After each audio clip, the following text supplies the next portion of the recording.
Are you looking for a podcast about backing her ass right up to the strip club? Well, then you must be thinking of another podcast, honey. Woohoo!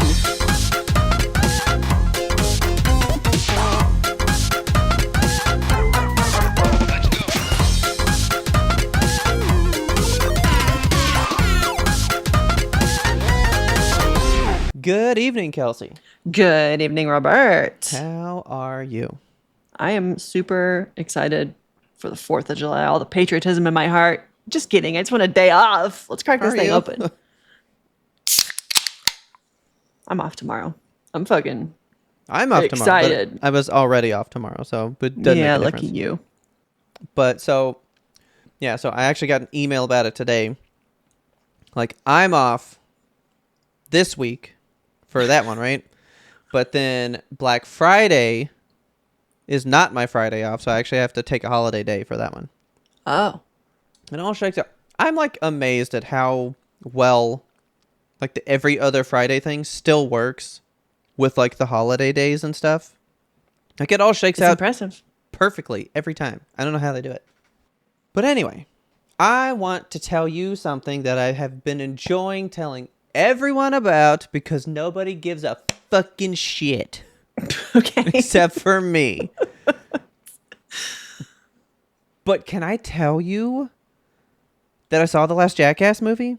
It's I legitimately did not know it was coming out, except for you. Like, you were the only person that's keeping me fine. apprised of this, and I didn't even realize that it just happened. That's fine. But like, if I were to say, what do you think about Jackass? What is your answer to that question? I don't like it. Full stop. God, nobody cares about these guys. It's so Nope. sad. I mean, you care about them like on a dude level, right? Like you Yeah. follow them as content creators, so like you're interested in that aspect of their lives and stuff. That's what I mean, and I just think Yeah. it's funny. So like, I've been trying to bug Mom about it, and I was like, I got it. I fucking got it. Here's an interview with Steve-O. This is gonna change your mind. And so he was on like Seth Meyers' late night show or whatever. Mm-hmm. And Seth Meyers is like, so you've gone on record as saying that Jackass is wholesome. Would you care to explain this? And he was like, yeah, I fully stand by that statement. Jackass is a wholesome thing because there is no hatred in what we do. There's nothing mean-spirited in what we do. Everything we do is our choice. It's something to make our friends laugh. It's just, we're just having fun. We're just trying to brighten your day. And I think that's wholesome. Yeah, good enough. And then Mom goes, I fucking hate all of them. I'm like, oh my God. To be fair, I thought you were gonna say like, yeah, we're wholesome. We're all full of holes that we've blasted at each other. And No, they're buttholes, 'cause that's what we have. nice. They're such good guys. They're so good. I love them so much. I'm And it's happy just- you're happy. I was happy until I wasn't happy. Man, I cried in that movie, man. It was Why? a tearjerker. So Why? close towards the end of the movie, they have. So let me preface with them and tell you why I cried, but also a conversation I had just the other day. Okay. I don't think this is insanely graphic, but I guess graphic warning. Real quick. I was playing Call of Duty with the girls, right? We were talking about how I'd seen the movie, and I was like, well, I mean, there's full-blown male nudity, so I know that you ladies wouldn't like that. And then they were laughing about it. And I was like, yeah, that one was really weird because it's just the guy slapping his thighs with it for like a long time. And then he goes, Why? wait, watch this one. And then he's swinging front to back, hitting his stomach. Jesus. And I had to mute myself from the game while I cried laughing. Because Pontius is my favorite. I've always loved that guy. But he was doing, because that's the joke, is that he has no shame. So he will always just get fully nude. That's his thing. Okay. And so they were like, what are the odds that you'll get nude in this movie? And he goes, oh, absolutely none, unless you asked. And they were like, would you do a high jump? And he's all like, okay. So he's doing the fucking like Olympic like run and like jump over Oh the my bar, God. but naked. That That's sounds the only dangerous. reason why. Well, he's not pole vaulting. He's just doing the high jump where you just jump over the bar and land on the mat. Nothing's really Okay. going on. We were talking about that, but here's the wholesome stuff, I guess. Okay. So that's in this same movie, just to say that as well. They have Johnny hooked up to an electric chair that is a lie detector Naturally. test. Okay. And so they were like, you're now hosting Fear Factor. Did you take it just for the money or did it turn you on creatively? And he's like, I took it for the creative reasons. And then he gets shocked to shit, right? So it's kind of funny. And then they go to other skits and they'll come back to the chair. Other skits, they come back to the chair. And so then Steve-O goes, all right, so you have said this is the last movie. And you've said it after every other movie. Because this is number 6. No, 5. This is the 5th one. Okay. So he's like, why should we believe you now? And he kind of breaks down crying. And he's like, because we have to be done. This is it. We're done. They're Like, too we old to be can't do doing this shit anymore. Well, if he gets another concussion, he's dead. So he Yeah, definitely that'll can't do fucking it. do that shit. Like, Johnny has had 16 concussions. What Like, the he has fuck? irreparable brain damage. That should be studied. And the last one, he also had brain hemorrhaging. Like, he was straight up bleeding in My there. God. Because and see, this is like people that are doing it for their art, man. Is it art? Yes. He was getting hit by a bull. Yeah, artistically. He gets rammed by this bull. He gets up and he's like, "Did we get the shot?" And the director guy that he's worked with forever was like, "It's not the one you want." So he does it again. He fucking went out there and got rammed by this bull twice, but that second one, he flipped twice. And when he hits, like, he got knocked out. And that's the last time he's done it. That's when he got the brain hemorrhage, cracked like all of his ribs. His collarbone was pulverized. It turned to dust. Ew. And then apparently, after he blew his nose, his eye popped out. No! Oh my God. Like, they have been mangled, these guys. They have mangled themselves. That's an important distinction. And actually, this is why you would hate this movie. And it is a reason that I can't put it as high as the rest. Okay. I think I told you when I saw the last one that they added the first ever female jackass. There was the lady that was in it. And I told you she was the best one. She was awesome. Mm-hmm. She did nothing in this movie. She was there for a bunch of skits, but she was never really in one. And that made me extremely upset. I was like, she's the one I kind of was coming here to see. Yeah. Like, she was hardcore last time. She got lip filler, but it was a scorpion stinging her lips in the last movie. God. So it was good in that respect. Like, he was kind of crying, and then the entire ending is just like clips of them when they're young, and it's weird. Like, they started this 26 years ago. It was like the year 2000. They're all freaking babies in it. And then they're showing Ryan Dunn, the guy that died. He was like one of my favorite ones. Bam wasn't there because Johnny's all about being sober. Mm-hmm. And so he got kicked out of the last movie for not being sober. And they haven't really reconciled since. That's sad. But he put his name first in the credits. He says stuff about him like they're at the end. He's like hugging his parents at the premiere. Like, they're just guys. I know they do stupid shit, but like, they're just guys being dudes. And when I tell you not one person that I have talked to has cared, and I've talked to a bunch of people. I know you have. And there is actually only one person that has cared. I'll let you guess who. My brother. No, my mom doesn't give a shit at all. She just looks at me. Can you quit talking? Leave me alone. They don't care. Your about mother she endures so much of your special interest. I thought she might at least take a little bit of curiosity in Jackass. So apparently, if you piss mom off on TV, there's no going back. She hates you forever. She's seen enough of the Bam Margera shit. So she hates Johnny Knoxville. Of all fucking people, you're gonna hate Johnny Knoxville, like the nicest guy, because he's hosting Fear Factor, and she thought he was mean. Well, she goes, you know what? He comes off a little mean, and I'm like, but what was mean? I don't know. It just felt mean, and I was like, but what about everything else ever that he's done in the history of time? And she's like, no, he was mean on that TV show. She watched John Cena wrestle, and she was like, I hate that guy. She hates Jimmy Kimmel. Really? Because of the Matt Damon discourse that they my God. That's the funniest thing about Jimmy Kimmel. But she fucking hated it because he was hosting Who Wants to Be a Millionaire. Mm-hmm. And he was like making fun of Matt Damon while he was doing the questions. And she was like, that was mean and I don't like him now. So now she fucking hates Jimmy Kimmel. So when he got canceled, oh, thank God, he's mean to Matt Damon.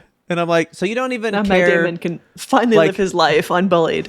So like, you don't care why Jimmy Kimmel was canceled. You just don't like that he was mean to Matt Damon as a joke that's been going on for like 20 years on Who Wants to Be a Millionaire. And she was like, yeah, exactly that. Fair enough. Stephen Colbert. She just thinks people are mean on these late night shows, I guess. But anyway, so it was good. I enjoyed it. It's weird to think. I mean, like, we always thought it was over, but like to have it like confirmed and to see him like get like that emotional. And then it ends with the opening of the first movie. So they rode in a shopping cart in the first movie. That's how they all come into the frame.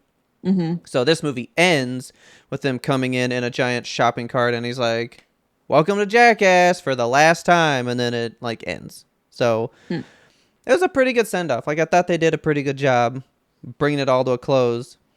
There is a post-credit scene. So I stayed. Yeah. It's just a close-up of a doorstop on the wall. And then they flick it 4 times. Like, they flick it until it completely stops. Okay. A second time till it stopped. It's so fucking long. And then it just ended. And I was like, oh, wow. I hated that. That made me mad, kind of. But it was decent enough. So if you guys like Jackass, I thought it was a good send-off. Half of it is just clips from the past movies. It's called Best and Last because it's just like a rehash of old and like a couple new things. And of course, Johnny can't do anything because he'll die. So, but it was good. It was good. It was a nice send-off. I'd been waiting for it. So if you guys care, it's out there. All right. Well, can I tell you about a movie that I saw that made me cry? Good. If you don't fucking cry in this fucking beautiful movie. Okay. So here's the thing. I've been wanting to see this movie. Me too. And then you put it in the thing. So I went, yeah, I'm going to watch it so that we can actually talk about it. Okay, good. Okay, I'm so excited. Yeah, I watched Sheep Detectives on streaming. I did not think it was going to be a sad movie. I didn't think I was going to cry in this movie. Okay. I thought I would go in and just have a fun little murder mystery solved by a bunch of sheeps. That's the only reason I wanted to see it, because all I ever heard about the reviews where they were like, why is it so sad? So it's like, what could be sad about this? Boy, is it sad. So sad.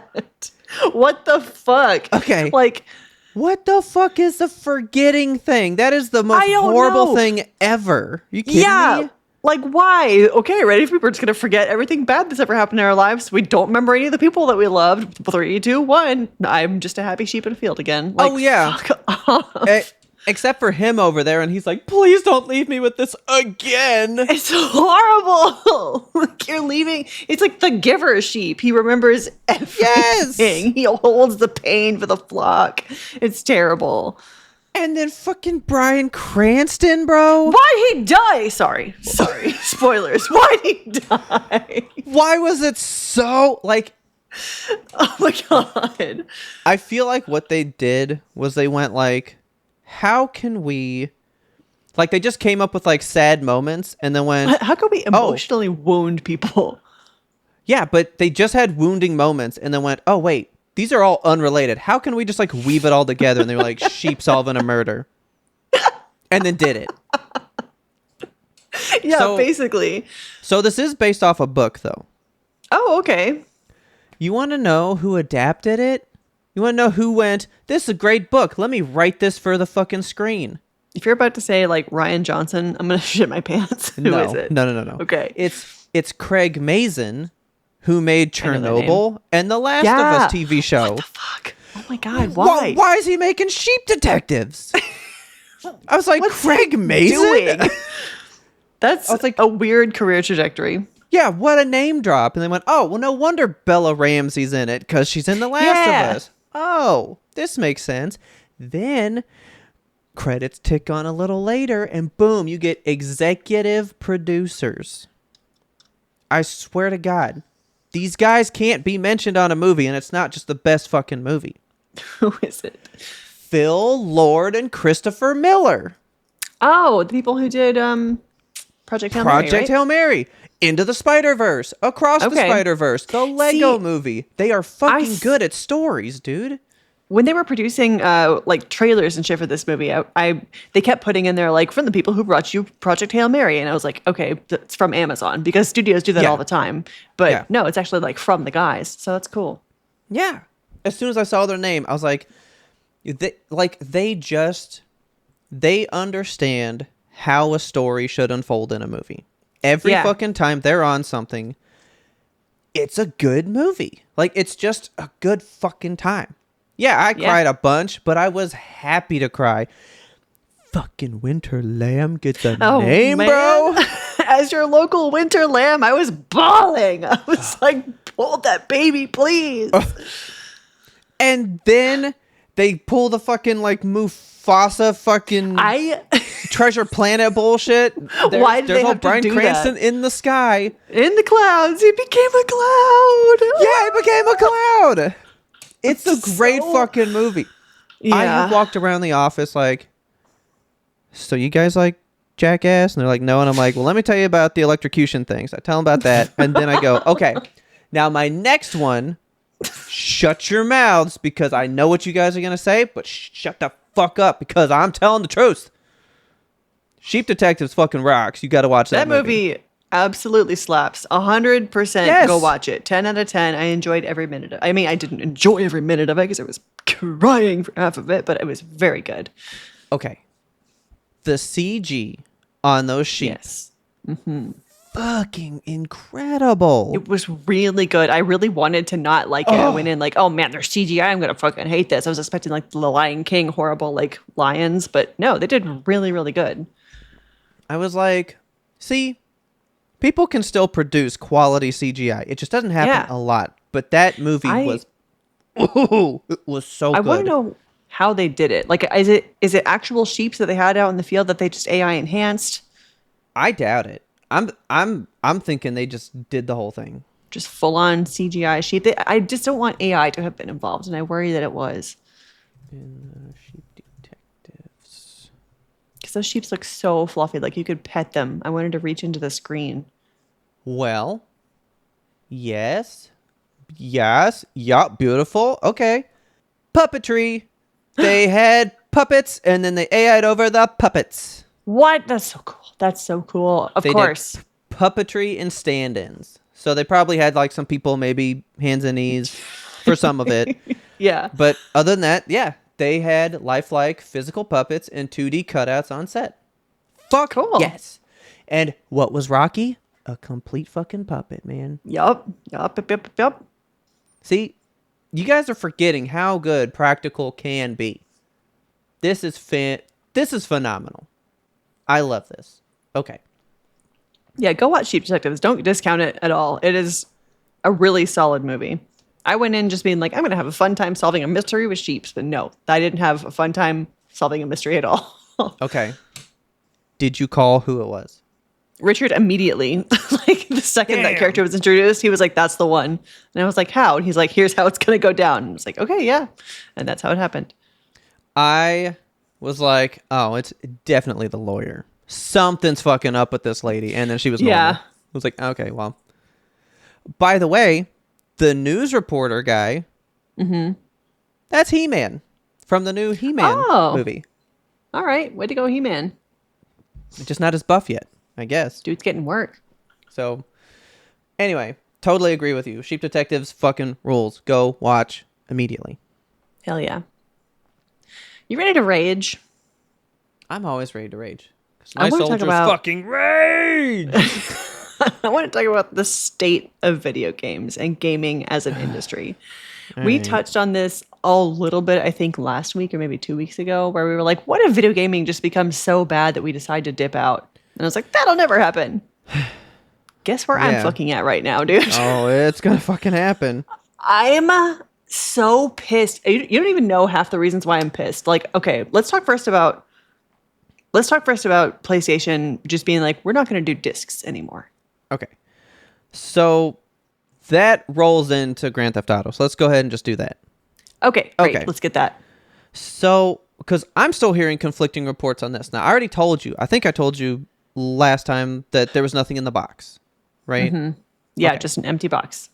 Well, then, like, right after we do the show, they're like, well, in November, when it comes out, nothing in the box. But in December, we'll start printing discs. Liars. Yeah, now Why would that's they do that? kind of become debunked, and now we don't know. Like, now, nobody fucking knows. But either way, it's not going to fucking happen. So, because in January, they're like, we're going to stop production on discs altogether. Sony, the company who invented the compact disc, is going to be like, we don't and do the compact Blu-ray discs that they're anymore. on now.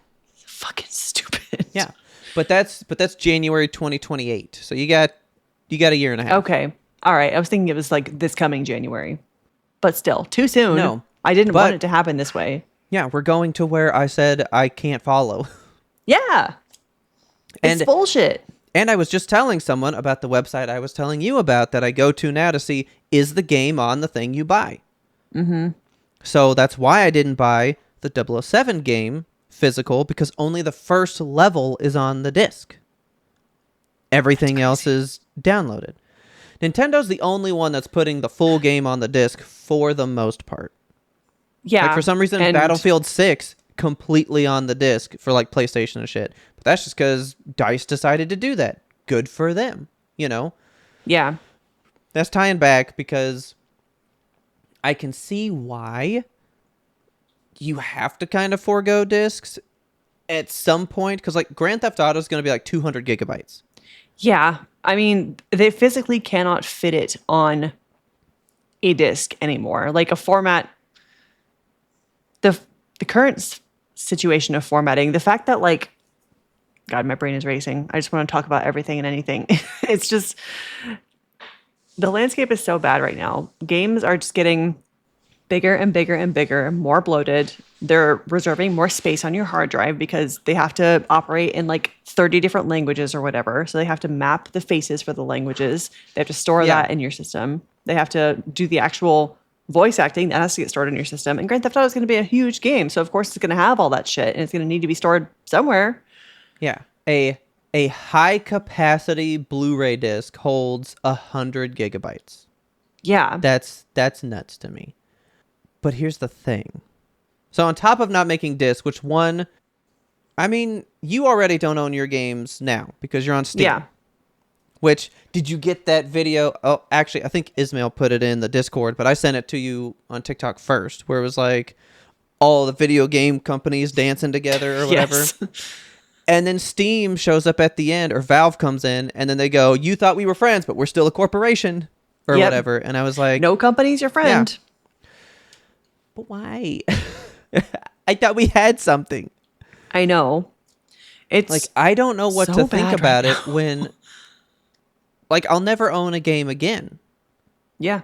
Like, You're I just can't renting. own anything. Yeah. What's the fucking point then? What's the point? What is I don't the want to point just of all rent of it? an experience. Like, I want to own that experience. It's mine to have and watch and live and play forever now. I've paid for this thing. I don't want to be able to do it until you decide to revoke it, because did you also see, and this is the second or third wave of this, by the way, this is not news, this has happened before, Sony is removing 500 movies from their catalog, so if you have paid for and bought that movie, it's no longer in your digital catalog.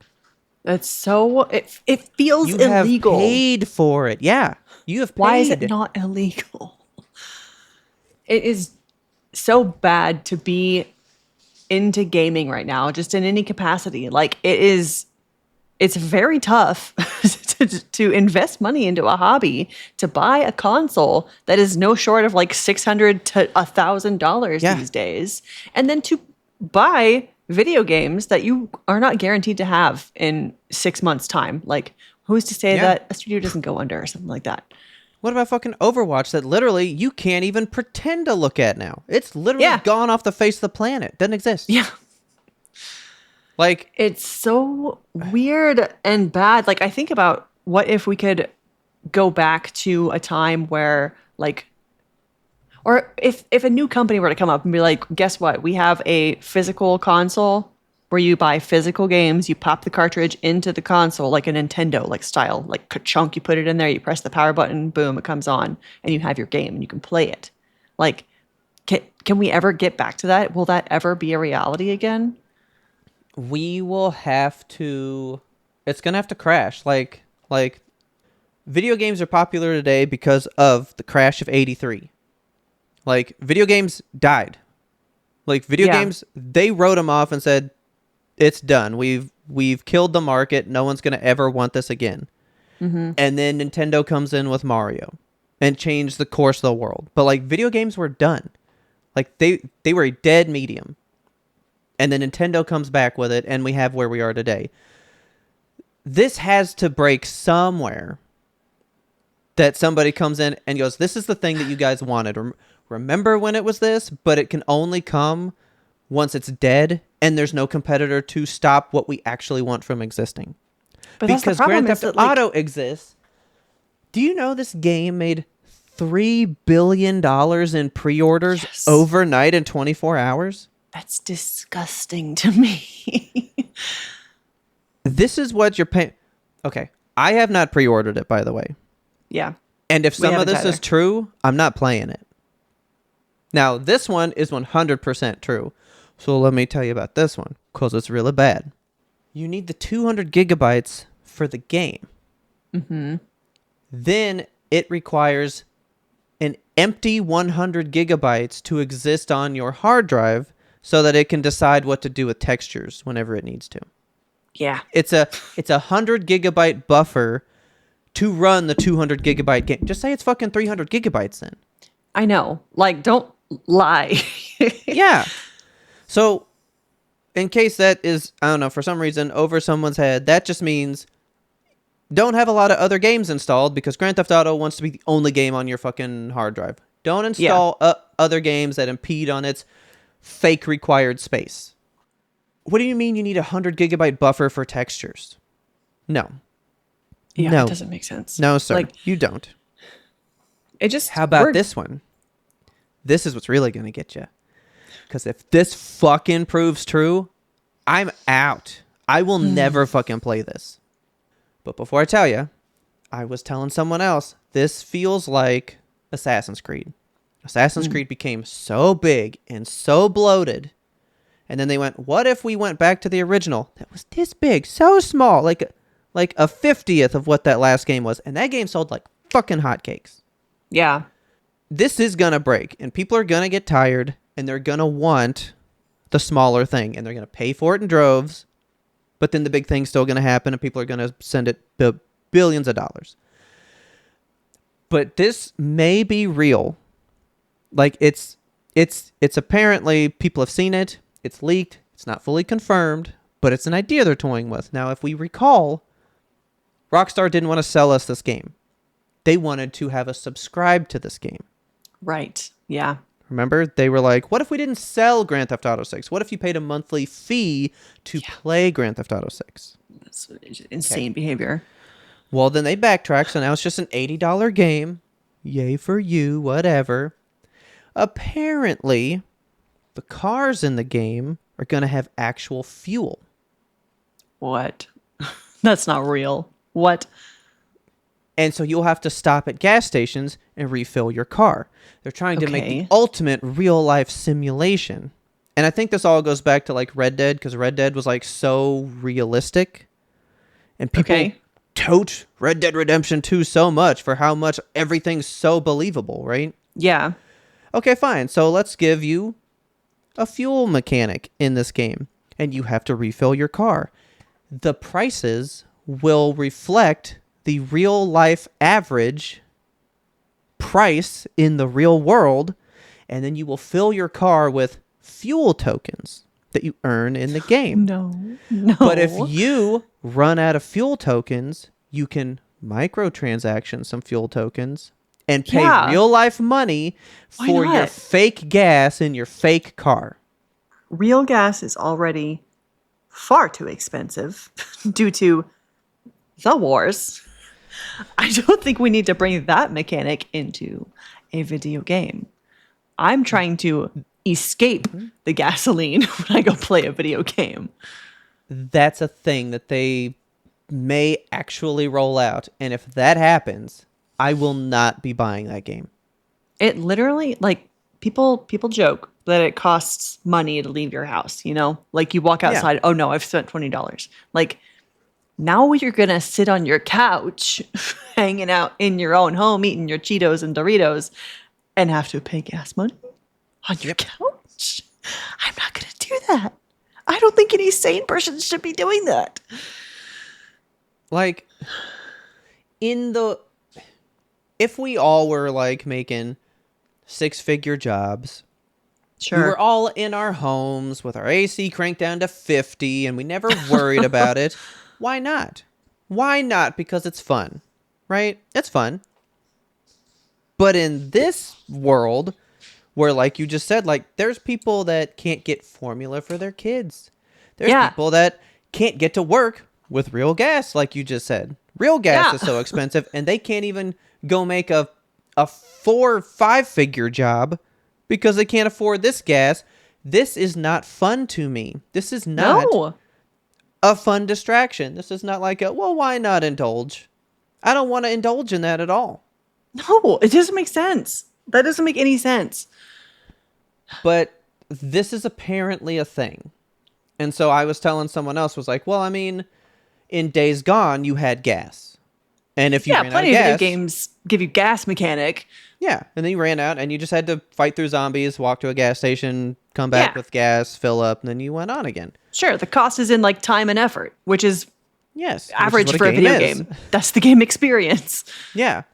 The cost is not cost. That pisses me off so bad. Like we're at a state now. Like COVID was such a boom for gaming in the initial stages because everybody was at home. We had nothing but time to play all the games we had already bought, time to spend money on the new games we were getting. We weren't going out and spending money on going to the movie theater or some shit. So we were gaming, and then people were working from home, and the gaming studios were working from home, and like, I mean, it led to an environment where like interest rates fell so far during COVID, you know, the economy was fucking great, which imagine you build a society around going to work and it starts to fail, but a society built on like staying at home, being with family, still having a job that you can contribute to via the internet, like so many of us do. Anyway, capitalism sucks. So the interest rates and shit fell so far during COVID, and companies were then able to just use all that fucking capital, like Microsoft buying Activision Blizzard King. That just like $69 billion. I'm going to drop that and buy this big ass conglomerate, which like I'm at the point now where I'm just like reviewing all the things that I've said in our Friday Roundup days about like how it wasn't going to affect the gaming market that much. Yeah. I take all that shit back. Like the monopoly is real and it's going quicker than I think anybody expected it to. It's a bad landscape right now. It's very bad. Did you hear about the bad blood that happened between PlayStation and Xbox during Summer Games Fest? No, I did not. The new Gears of War game, E-Day or whatever. Mm-hmm. There's been all this promotional stuff is coming out on PlayStation because we got part 1 on PlayStation. So it's like, yeah, here's PlayStation people's introduction to Gears. Play the new one when it comes out, right? Yeah, and in the court documents, they were like, you guys will not lose Gears of War. Yeah. You're going to keep it. Well, whoever took over, because remember, Phil dipped, right? Yep, Asha Sharma and is now there. So that's the lady, right? Yep. Okay. Literally, like an hour before the Xbox press conference that day, she goes, change it to where Gears is not on PlayStation. And they had to change the presentation, like literally crunch time. Oh my God, we got to fix the shit. And they had to fix it like an hour before the thing dropped. And she stripped out the PlayStation thing. So then they played the press conference and PlayStation goes, where's the logo? And she went, yeah, it's not coming. And now there's like horrible blood between the companies now. It's incredible. Like Asha Sharma is doing the worst job. I'm literally so mad. Can I tell you about what's going on at Xbox right now?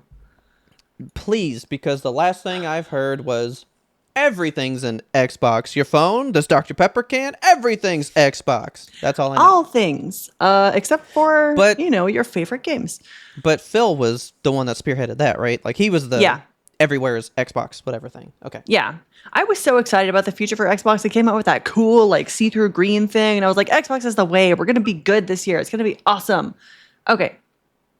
Xbox decided that they haven't decided finality yet, but there's these rumors swirling around. The fiscal year for Xbox ended on June 30th, which means now it's brand new money.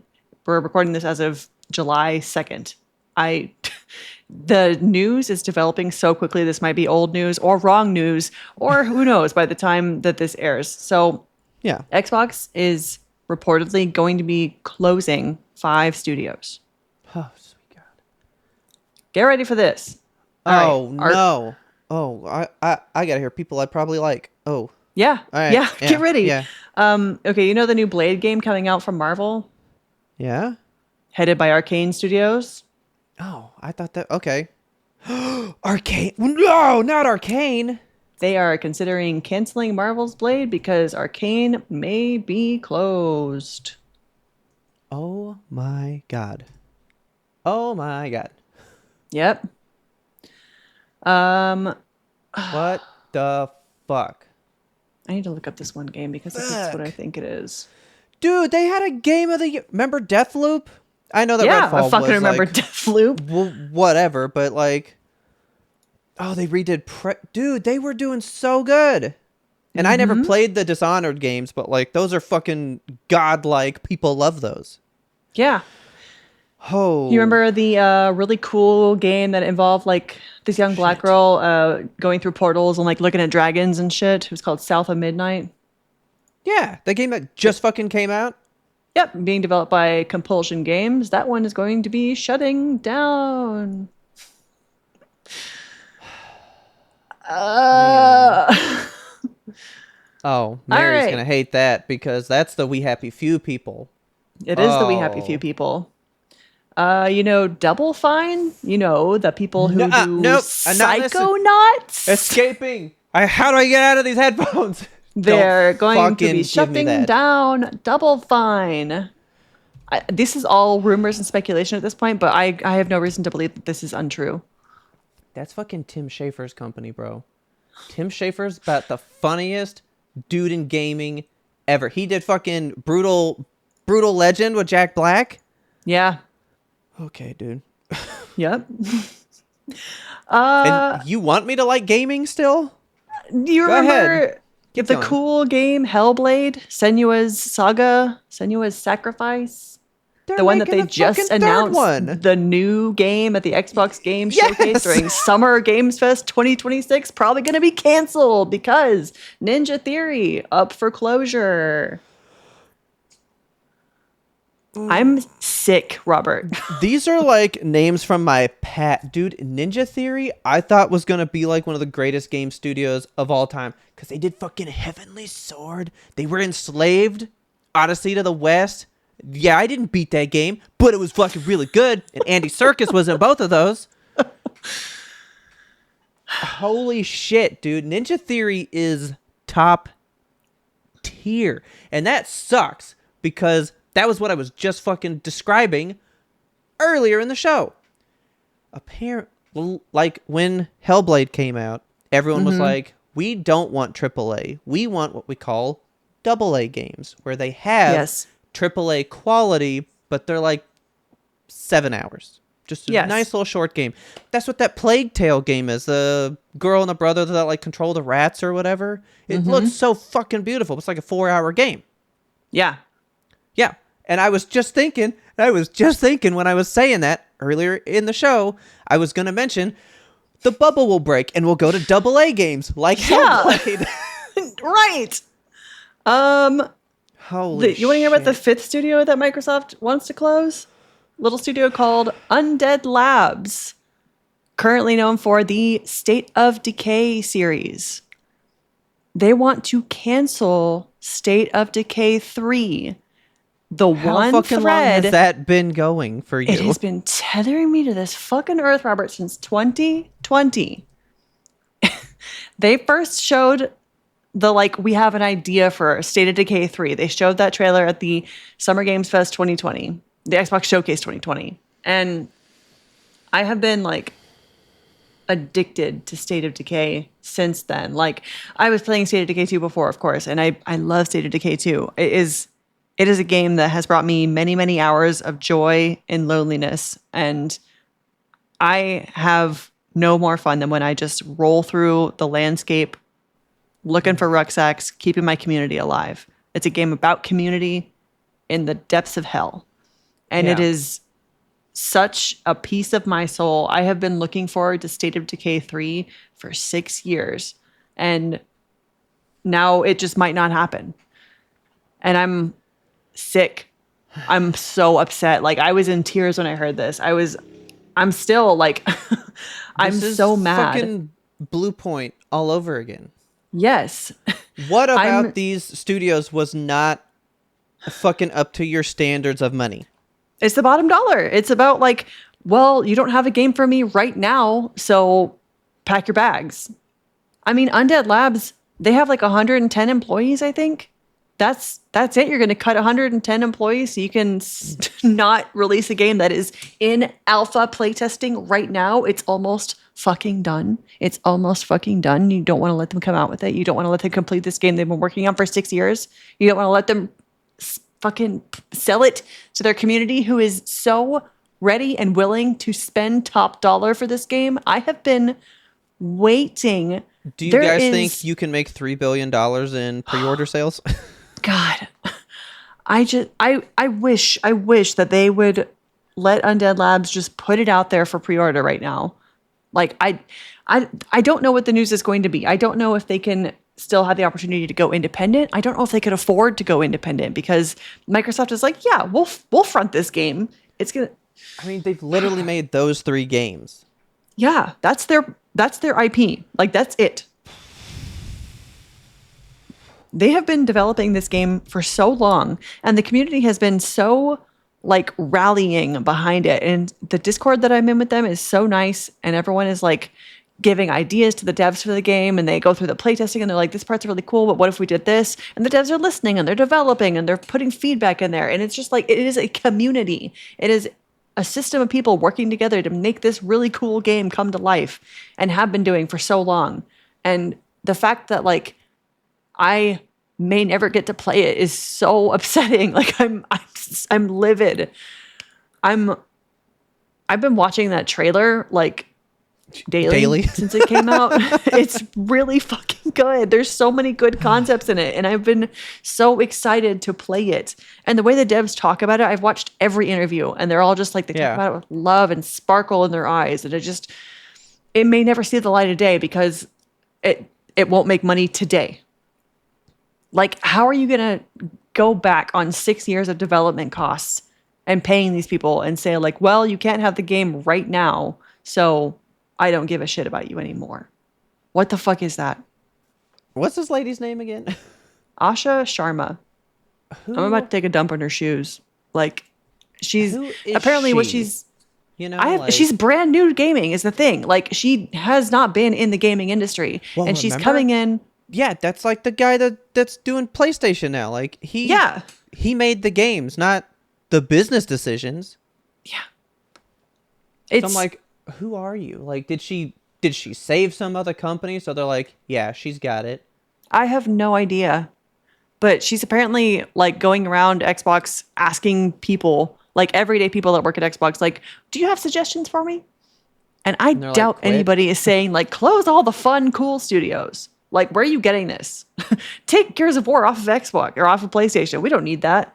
Like, what is going on at Xbox? It's like they're purposely taking the plane and forcing it into a nosedive.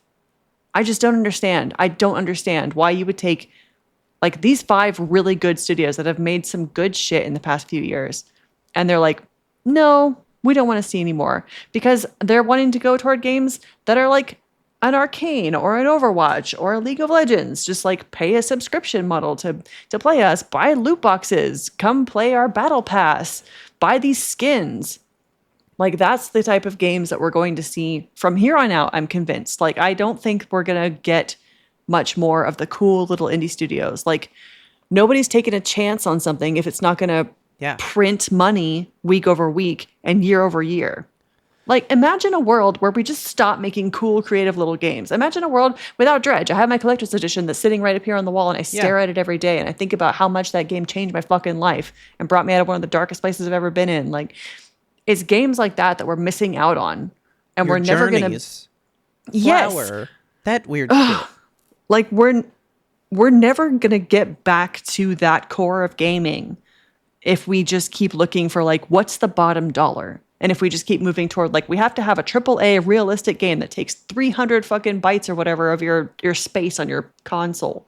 Like I don't want this. Nobody wants this.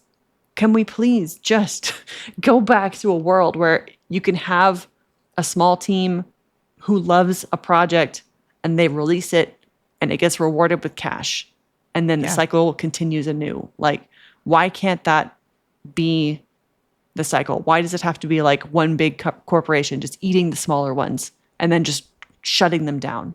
And then going like, will you guys make Madden for us? Yeah. You guys make Call of Duty for us? It's You want to so know where she bleak. came from? You want to know where she came from? Tell me where she Before came from. this? She was the chief operating officer of Instacart, the grocery delivery company. What the fuck? So she is new, 100% brand new to gaming. Yeah, she left that in 2024, came to Xbox in 2024, and then took over in 2026. Yeah, she's like, what if I gamified groceries? And then gamified game. Grocery-fied games. I'm so like, my outlook is really poor right now. And I just don't want to invest in any more video games. I'm really, the landscape is bad. This might be our last year for like good games. Yeah. This might be it. I mean, for a while, yeah, unless something drastically shifts, changes, goes back. I don't know where gaming goes from here. It's really disappointing. Like, I'm not going to be a doomsayer and say that it'll never be good again. I feel like we're just in a really bad spot right now, and I hate to be in it. I mean, you even.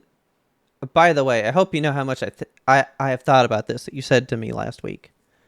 We were talking about what would we do in place of gaming, and Yeah. you were like, I think you're already out of it.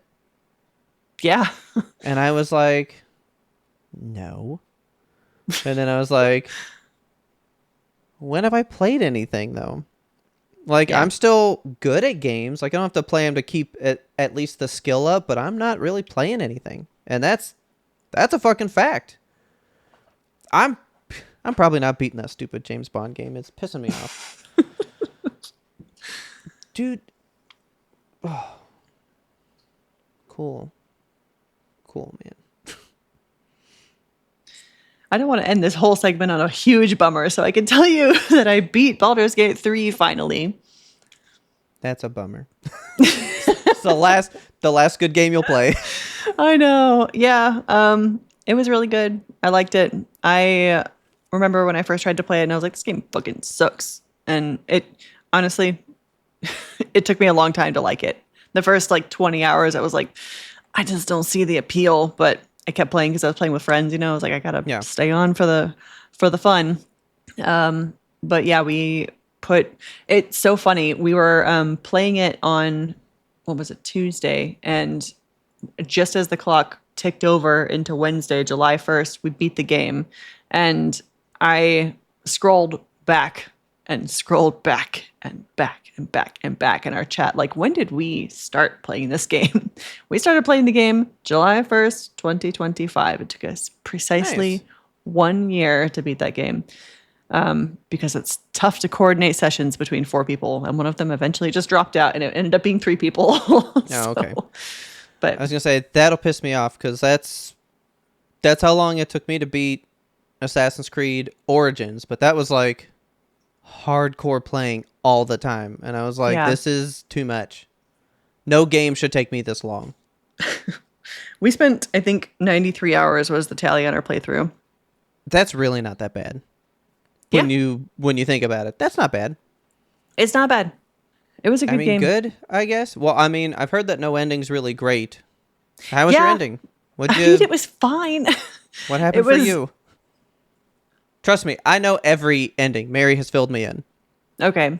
I mean, we saved Baldur's Gate and didn't find love in the end. I really wanted to romance Karlach, the devil lady, but she never wanted any piece of me, so she went back to hell with Will in the end. I was like, okay, well, enjoy, I guess. I'll be up here on Earth wishing I had you in my arms.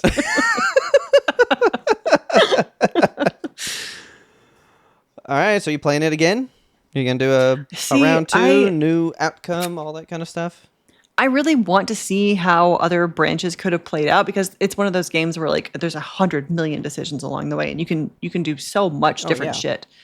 And I would love to play it again, but also I have been playing it for a year and I want something different. So I'm going to step back from it for now, but I'm sure I'll return to it because Larian Studios I love them. Let's see. So that originally came out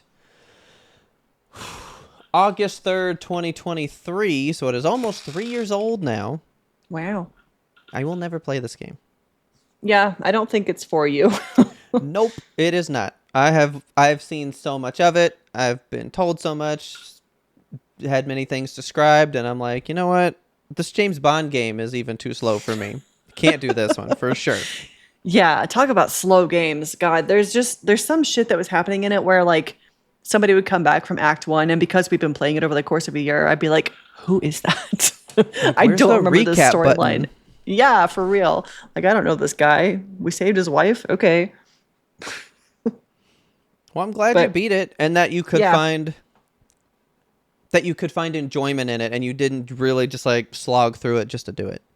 Yeah, by the end of it, I did end up enjoying like my character build. It just took a while to get there. Yeah, I really gotta take a break. Like I'm fucked up. Yeah, I'm heated. I'm ready to step back from this conversation for a minute. Yeah, let's prep for the attack in the back. Yeah. Welcome to Severed, a podcast suite that offers a rotation of content centered around true crime to paranormal cases. Severed True Crime covers high to low profile true crime cases like The Westfield Watcher, The Staircase, The Keepers, and other binge-worthy favorites on Netflix. Severed Paranormal peers into the corner moon windows of the Amityville Horror House, the Conjuring House, and other mysterious cases, locations, and urban legends. I'm Harry Chambers. And I'm Drew Hudson. We want you along for this investigative and haunting roundup. Scare you soon. I can't wait for next week's because we get to start with episode 69. Nice. Okay, but these are episodes 66 through 68. All right, last we met our intrepid heroes They're swarming in on the Jaw Titan. These aren't humans, they're devils. They're devils. Boom! Here we go. They're coming in. Oh, this is episode 66, Assault. And boy, do they be assaulting people, man. Yeah. I gotta say, Okay. I was wrong in my prediction last time where I was like, we're gonna have one big fight for the rest of the season. And they immediately were like, let's retreat. I was wondering what was going on because I figured they were gonna like back away a little bit, but then by the end of these, it's straight up, no, we're just showing you how we got to this point even. Flashback time. Yeah, right. And that's probably gonna take episodes, multiples. I don't think so. You gotta go over 3 years of shit. Yeah, I mean, I would like to know more about how they got where they are, but I don't know. But if we'll get there. Yeah, we'll get there. Man, though, I kind of wish we'd have been able to do 66 and 67. I know, right? 'Cause With the 68 last starts ones. the flashback. Yeah. Yeah. They start coming in hot, and they were able to retaliate. Marlians were able to retaliate, and they're kind of mowing a lot of these scouts out of the air, man. Yeah, they are. Busting them. They throw a rock at one of these guys and it just gets like, boom, dead out of the air, smash. Yeah. Let me see. That yeah, so scared they're me. shooting. Here, I'll turn it down a little bit. No, it's fine. I can turn it down on my side. There you go. Just a little bit. Well, I don't want it that loud. But yeah, and then so Beast Cart Titan shows up. So Peak shows up. Why we love her so much still? I just like her. I think she's fun. just a lady. She's like, cute. Is that all it takes? Maybe. So far, she hadn't done nothing. I'm like, all right, fine. She can walk on all fours. Good for her. Yeah, she's not like a badass Titan like Aaron or I was gonna say Reiner, but he's not very fucking badass right now either. He was never badass. No, he wasn't. I think the appeal of Peak is like her spirit. Like she doesn't shy away from the harsh reality of being in the cart Titan. Like Yeah. she's just very like steadfast. She knows it has to be done and she's gonna do it. Yeah, that's her job. She does her job. And Yeah. she's good at it, man. She's good at kart. Mm-hmm. I'm only good at Mario Kart. But so, boom, yeah, she showed up, and she's like, oh, it was really worth putting on all this stuff for a while, because remember, it was going to take 15 minutes. She's like, do it in 10. Well, she got all dressed up. Now she's coming in. And then, my God, stuff starts getting nuts. Yeah. I just wrote dramatic Beast Titan intro. Yup. He fucking coming in all silhouetted in the back, and you don't even get to see him. And I was like, oh, shit, is this a Beast rematch? So I'm noticing, I think it's the haircut. Mikasa and Levi are starting to look like twins to me. Oh, big time. Because they And- probably figured it all out by now. And so in these past 4 years, they've really grown together, maybe. Yeah, I'm wondering if they're gonna like lean more into the Ackerman-ness of it, you know, and maybe we'll find out more about the Ackerman clan because we still don't know that whole thing. Like, yeah, Ackermans one day they just get a spark and they go crazy and they're really cool. Don't be googling shit. Quit googling Why? stuff. I need you to stop googling stuff. I'm putting a moratorium on it. You're gonna get spoilers. Only stuff that we're allowed to ask. No, but even last time you asked a question of it, and it was like you asked who the soldier was that Yeah, what, and then it put the definitely people is in the not. pit. And then it's yeah, and then it ended not. up being completely irrelevant. I mean, we find out who it was in this series of episodes, and I was like, that's not the guy that Google said it was. Yeah, and I went, you lied to me? Yeah. Google lied to me? Quit trusting Google. Google's bad. Yeah. So, Beast Titan shows up, and man, the music is bumping for this beginning. We're only 2 minutes in, and it's intense. Is the mask part of the cart Titan, or is it something they put on her? So you don't have to look at her long, horrible face. That's the thing they put on her. So, because they even say that when they're like discussing all the Titans and like one of the ones before where they're like, this one can stay in control for like 2 months at a time or something. And they do all that stuff. They went, since this one can do that, we developed like armor for this one. Okay. I mean, yeah, that makes sense. Yeah. So since she can be this for months, we can we can waste the resources to create specialized gear for her because at least she'll be able to use it. Because why would we do it for the Beast and he can only wear it 30 minutes at a time? Yeah. Then we gotta lug it around again. It's stupid, you know? The Cart Titan can haul her own gear. Yeah. I'm going to crack open this new beverage. I got too hot talking about video games, and now I'm thirsty again. So, I don't even know the name of the sister that is the Warhammer Titan. I don't even fucking know her name. No, I don't either. She's just the Warhammer to me. But Warhammer was in her little walnut, and she came up with just enough power to, like, shoot out another umbilical, create another kind of Titan to try to kill Eren again. Yeah. And he's like, oh, you've used up all your strength. Otherwise, you'd be able to gotten me by now. Can I tell you how much I hate Eren in this episode? Like, he's doing... this whole episode was just a lot of people being like, anime explanation time. Like, Peak even. Good thing I took the 15 minutes to put all that stuff on my back so I could work in this little battle. And then Eren just narrating like, I've got you where I want you now. You're still in the walnut, and I'm up here in your Titan tree. Like, shut up. Just... I will agree with you, but this episode was still pretty fucking rad by the end, though. Yeah, definitely. I enjoyed the episode 100%, but I'm just tired of the anime narration. Yeah. So, boom, now we come back. Okay, I thought this was fucking nuts. Oh, so then I wrote, so Falco lives, because Rhina made a fucking walnut of fingers, which was it's really gross. I fucking hated that shit. Walnut of fingers. And I hate that she is in this walnut just staring at Eren, and she can like look around and stuff. Move still those eyeballs. Yeah, why isn't she blinking? Are her eyes frozen open in there? I'm thinking so, or maybe there's just no air to like bother her eyes, you know, because she's all crystalline really up in staring there. his ass down. But then he did the thing that we wondered about, because he did bite it and he did bust his fucking teeth. Yeah. And then we find out that Reiner's like, he's just like waiting to die. I don't want to live there anymore, so I'll just hang out in here and die, I guess. Like, that was whatever. Yeah, that mask. See, she's got a little harness on there. Yeah. So yeah, why he is did her bust face his like teeth. that? They never explain. I don't know. I mean, I guess they don't explain much about any of the Titans, but her face does not need to look like that. Well, she is the only cart Titan that we know. So, like, has another one not look like that? We don't know. Yeah. Wouldn't that be fucked up? Yeah, you become the because cart Titan and you're like, why is my face like this? I mean, Ymir didn't have like a bone face. Yeah. She just had a big face, you know? Yeah. Yeah. So, I kind of like this part. I do like when we get a little bit of like the tactic stuff, you know? Mm-hmm. So she's like, we just have to wait this out because he'll run out of stamina. They brought ODM gear, which means they have finite gas. They have finite resources. We have an army that's coming to back us up. Like, we can win this. It's just, we can't win it right now. So just sit there, Galliard, and shut your fucking mouth.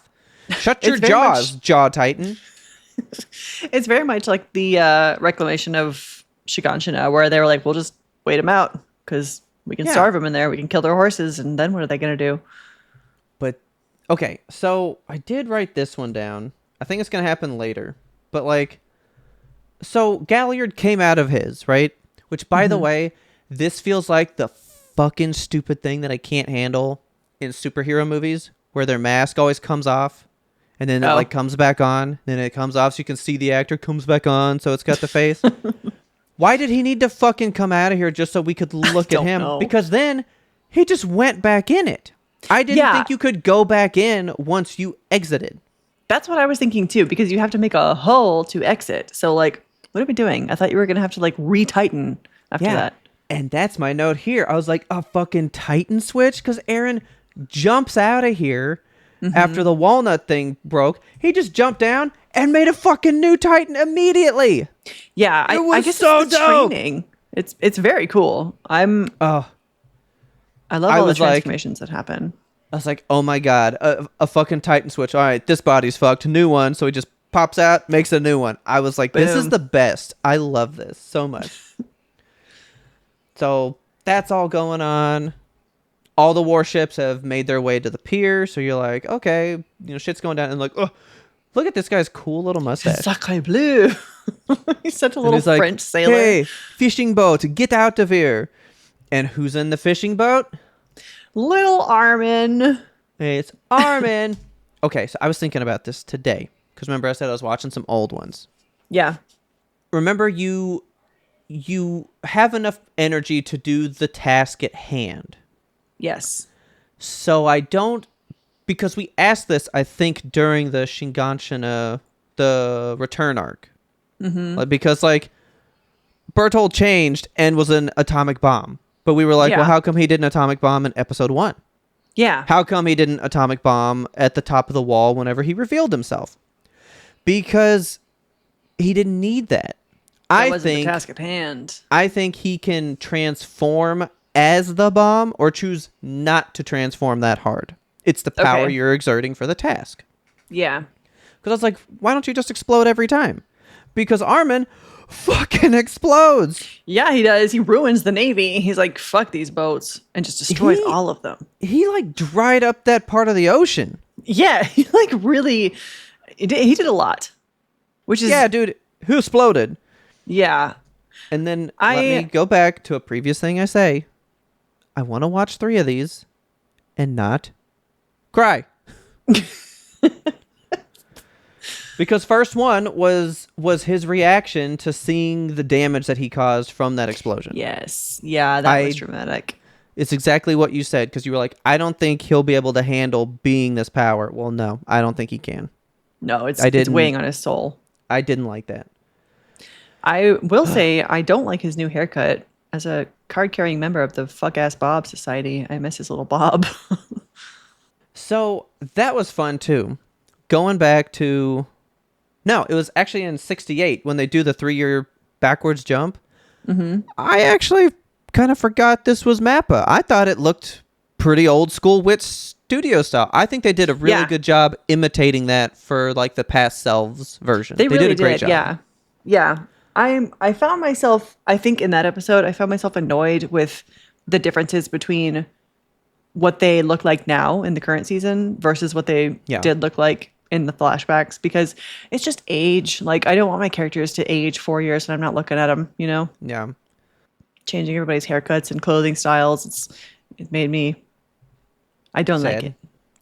Yeah. And so then magically, all of a sudden, so Armin explodes. Beast Titan hasn't fucking moved, and he's just done. Gone. I know. I was like, okay, Levi, shit. And then they're like, oh no, Zeke's dead. And I was like, did he die though? But then I was like, he died. But then I thought Levi died because he stands on top of him and pulls a suicide grenade. I don't know what they're doing. You know what I mean? That exploded immediately. Yeah, it did. I was like, Levi just suicide bombed and died. Look, pulled it, boom. It's got to be just a smoke screen or something, right? Because, he did fucking explode, but they make it out alive, as we learn later. Yeah. That was a fucking lot. And then Sasha's in here sniping people, like always. Great. Mm-hmm. Dude, I love that part. Monster Sting music happening. Yep. The Beast Titan theme, as they call it. So she's taking all them out. Then they fuck Peak up, dude. They fuck her right up. She got busted. When he was sliding along the ground like that, I thought he was going to do something into her underbelly and get a big sword in there and just go all the way down or something. I think she says my men or something, and I was like, oh, that kind of made me sad. Yeah, it's so horrible. I did feel sad for her in that moment because she does care for her team. Yeah. So they mess her up.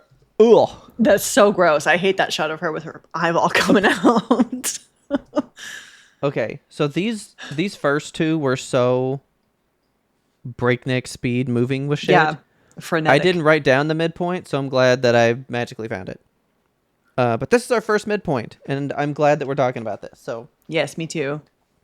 This is Full Metal Alchemist. Currently disclosed information. The new 3D maneuver gear. All right. Equipment used by the forces of Paradis Island. This specialized equipment allows soldiers to fire gas-propelled grappling hooks that grant them a range of movement not dissimilar to flight. This equipment can be paired with automatic handguns, a technology once absent from the island, in addition to special blades and cannon shell-like explosives, granting soldiers easier transition between anti-personnel and anti-Titan combat. Yeah. Very cool. So they've just merged everything into one. They're just fucking SWAT, like Black Ops now. Mm-hmm. Look at that. Like, Armin has ruined this port. Like, there's no water there at all. Ocean of blood. And then that made me sad, because he's just looking down. Okay, he has a way more fit Colossal. He got pecs, man. He does. He's also got, like, little lady lips, like Princess Peach Tom Hardy lips, which I'm not a fan of. And then he just has to look down at all of his carnage that he's right. And he makes eyes with that fucking dying kid. Yeah, it's awful. God. And then I fucking called it. I knew it. The lights were there as a signal for something. It just wasn't for Aaron. It was for the blimp. That dirigible landing strip. I love that. Man, that's so sad. Little, what's his name? Falco, like standing in front of Peak, like, don't shoot. Please, she's a nice lady. God, dude, she is busted, man. Yeah, she's fucked up. Gnarly. So yeah, they're covering her. They're all fighting, and then I loved this. Ooh. Okay, but were you mad? Were you a little mad that there were two Titan powers right there, prime for eating, and we just decided not to fucking do it? Yep. I think technically 3 at the end of this, because I mean he's right next to Peak, right? Yeah. So yeah, she's somewhere behind him, but like Rhina and Galliard are in his face. They're right there. And by proxy, the really cool scene that we're about to talk about here, when Aaron grabs the fucking walnut, stuffs it in the Jaw Titan's jaws, and manually makes him bite through it. And swallow the fucking Warhammer Titan. That was messed up. That is the most war crimey shit we've seen Aaron do. Well, this is what I thought was going to happen there. I thought he was forcing the Jaw Titan to eat it so that he could just eat him 2 in 1, but that's not what he did. That's what I thought was going to happen. Yeah. No. Instead, he just makes him go, I'm killing my comrade, and then he just drinks the blood. And I mean, he's guzzling that fucking blood. It's just psychological warfare. Like, what was the point if you're not going to eat the Titans right away? I really thought that's what the goal was. Yeah. I hate this. This shit was fucking rad, dude. I was like, oh my God. I just wrote, he's using the Jaw Titan by hand. Oh my God. And then to be in the walnut, just knowing that you can't go anywhere. Because remember, she's in full faculty of herself. Why doesn't she just create like a spear or something? Used everything. He even said, like, you just used the last of your strength. Otherwise, you'd have taken me out by now. Like, I know that you're tapped out. You're done. Yeah. You have nothing left. So now I'm just going to fucking win. And then, he makes the Jaw Titan bite through, which is wild because I was like, just eat him, get the jaws, and bite through, be done. Yeah, I really thought that's what the plan was here. Let's just do it that way. Like, and why is it so much? Just like, glug, glug. Stop. Stop it. Stop it.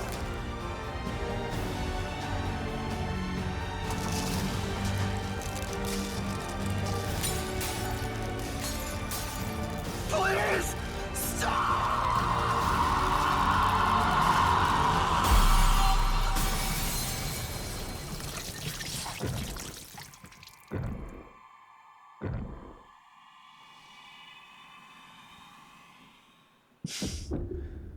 And like, none of that got in Jaw Titan's mouth for him to swallow some? That doesn't make sense to me either, because that exploded.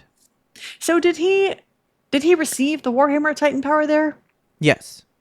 Okay, I thought that he was making the Jaw Titan eat her. No. Like, no. okay, so he just cracks him open. Bite through the walnut. Jesus. She explodes so that all the blood goes in his mouth, and now Yeah. he has. Okay. Because it happens right here. So like his eyes. Yeah. Then it goes. Doom. So like it changed. So like something just opened up in him. He is now Warhammer as well. Okay. Like that. Yeah, he that's should have such just a eaten the jaw here subtle- because he's in his hands. Why the fuck not? Yeah. This is going to be the most subtle GIF, but just that tiny little shift. So, like, he's now Warhammer. Yeah. And then, yeah, right here. Just eat this full. You're done. But, oh, the kids are screaming out the window. I'm going to not do anything anymore. And then I just love Ryan. He's like, will you just shut up? I just want to die. Why in won't peace. anyone let me die in peace? So then he shows up. Is he about to eat in there? Because his mouth's kind of open. Yes, he was. Like, Okay. Like he was just about to get him. Yeah, so he's like working on it and then gets distracted by the armored titan. Yeah, so I mean, Rhino shows up with a way better fucking transformation than ever before. I gotta say. And he's got all these like spikes and shit. He looks cool now. Yes. But he's so much more Rhino face there Yeah. than ever before. Like, why? Why is he so... That's just his face. Yeah. I wonder what I if mean? it's something to do with like. Actually, I don't know. I don't have a good reason for it. I was gonna say like maybe the transformation, like he's closer to death, and therefore the Titan is becoming more him. But Yeah. also, I have a question.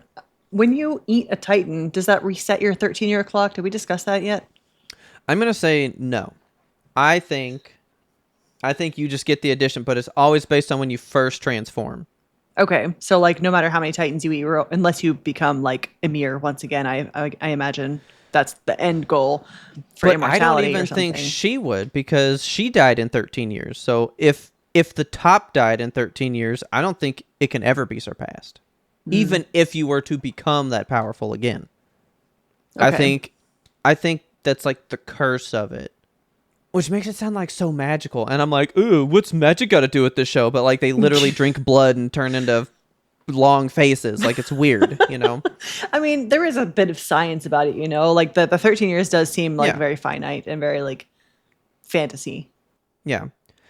I don't think so. I don't know.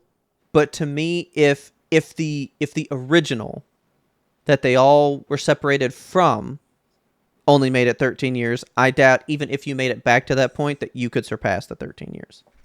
Okay. The first one is where it ended, and that's where it just stays, you know? That's it for 66. I mean, that one's kind of quick because it's just action, just fighting. Yeah.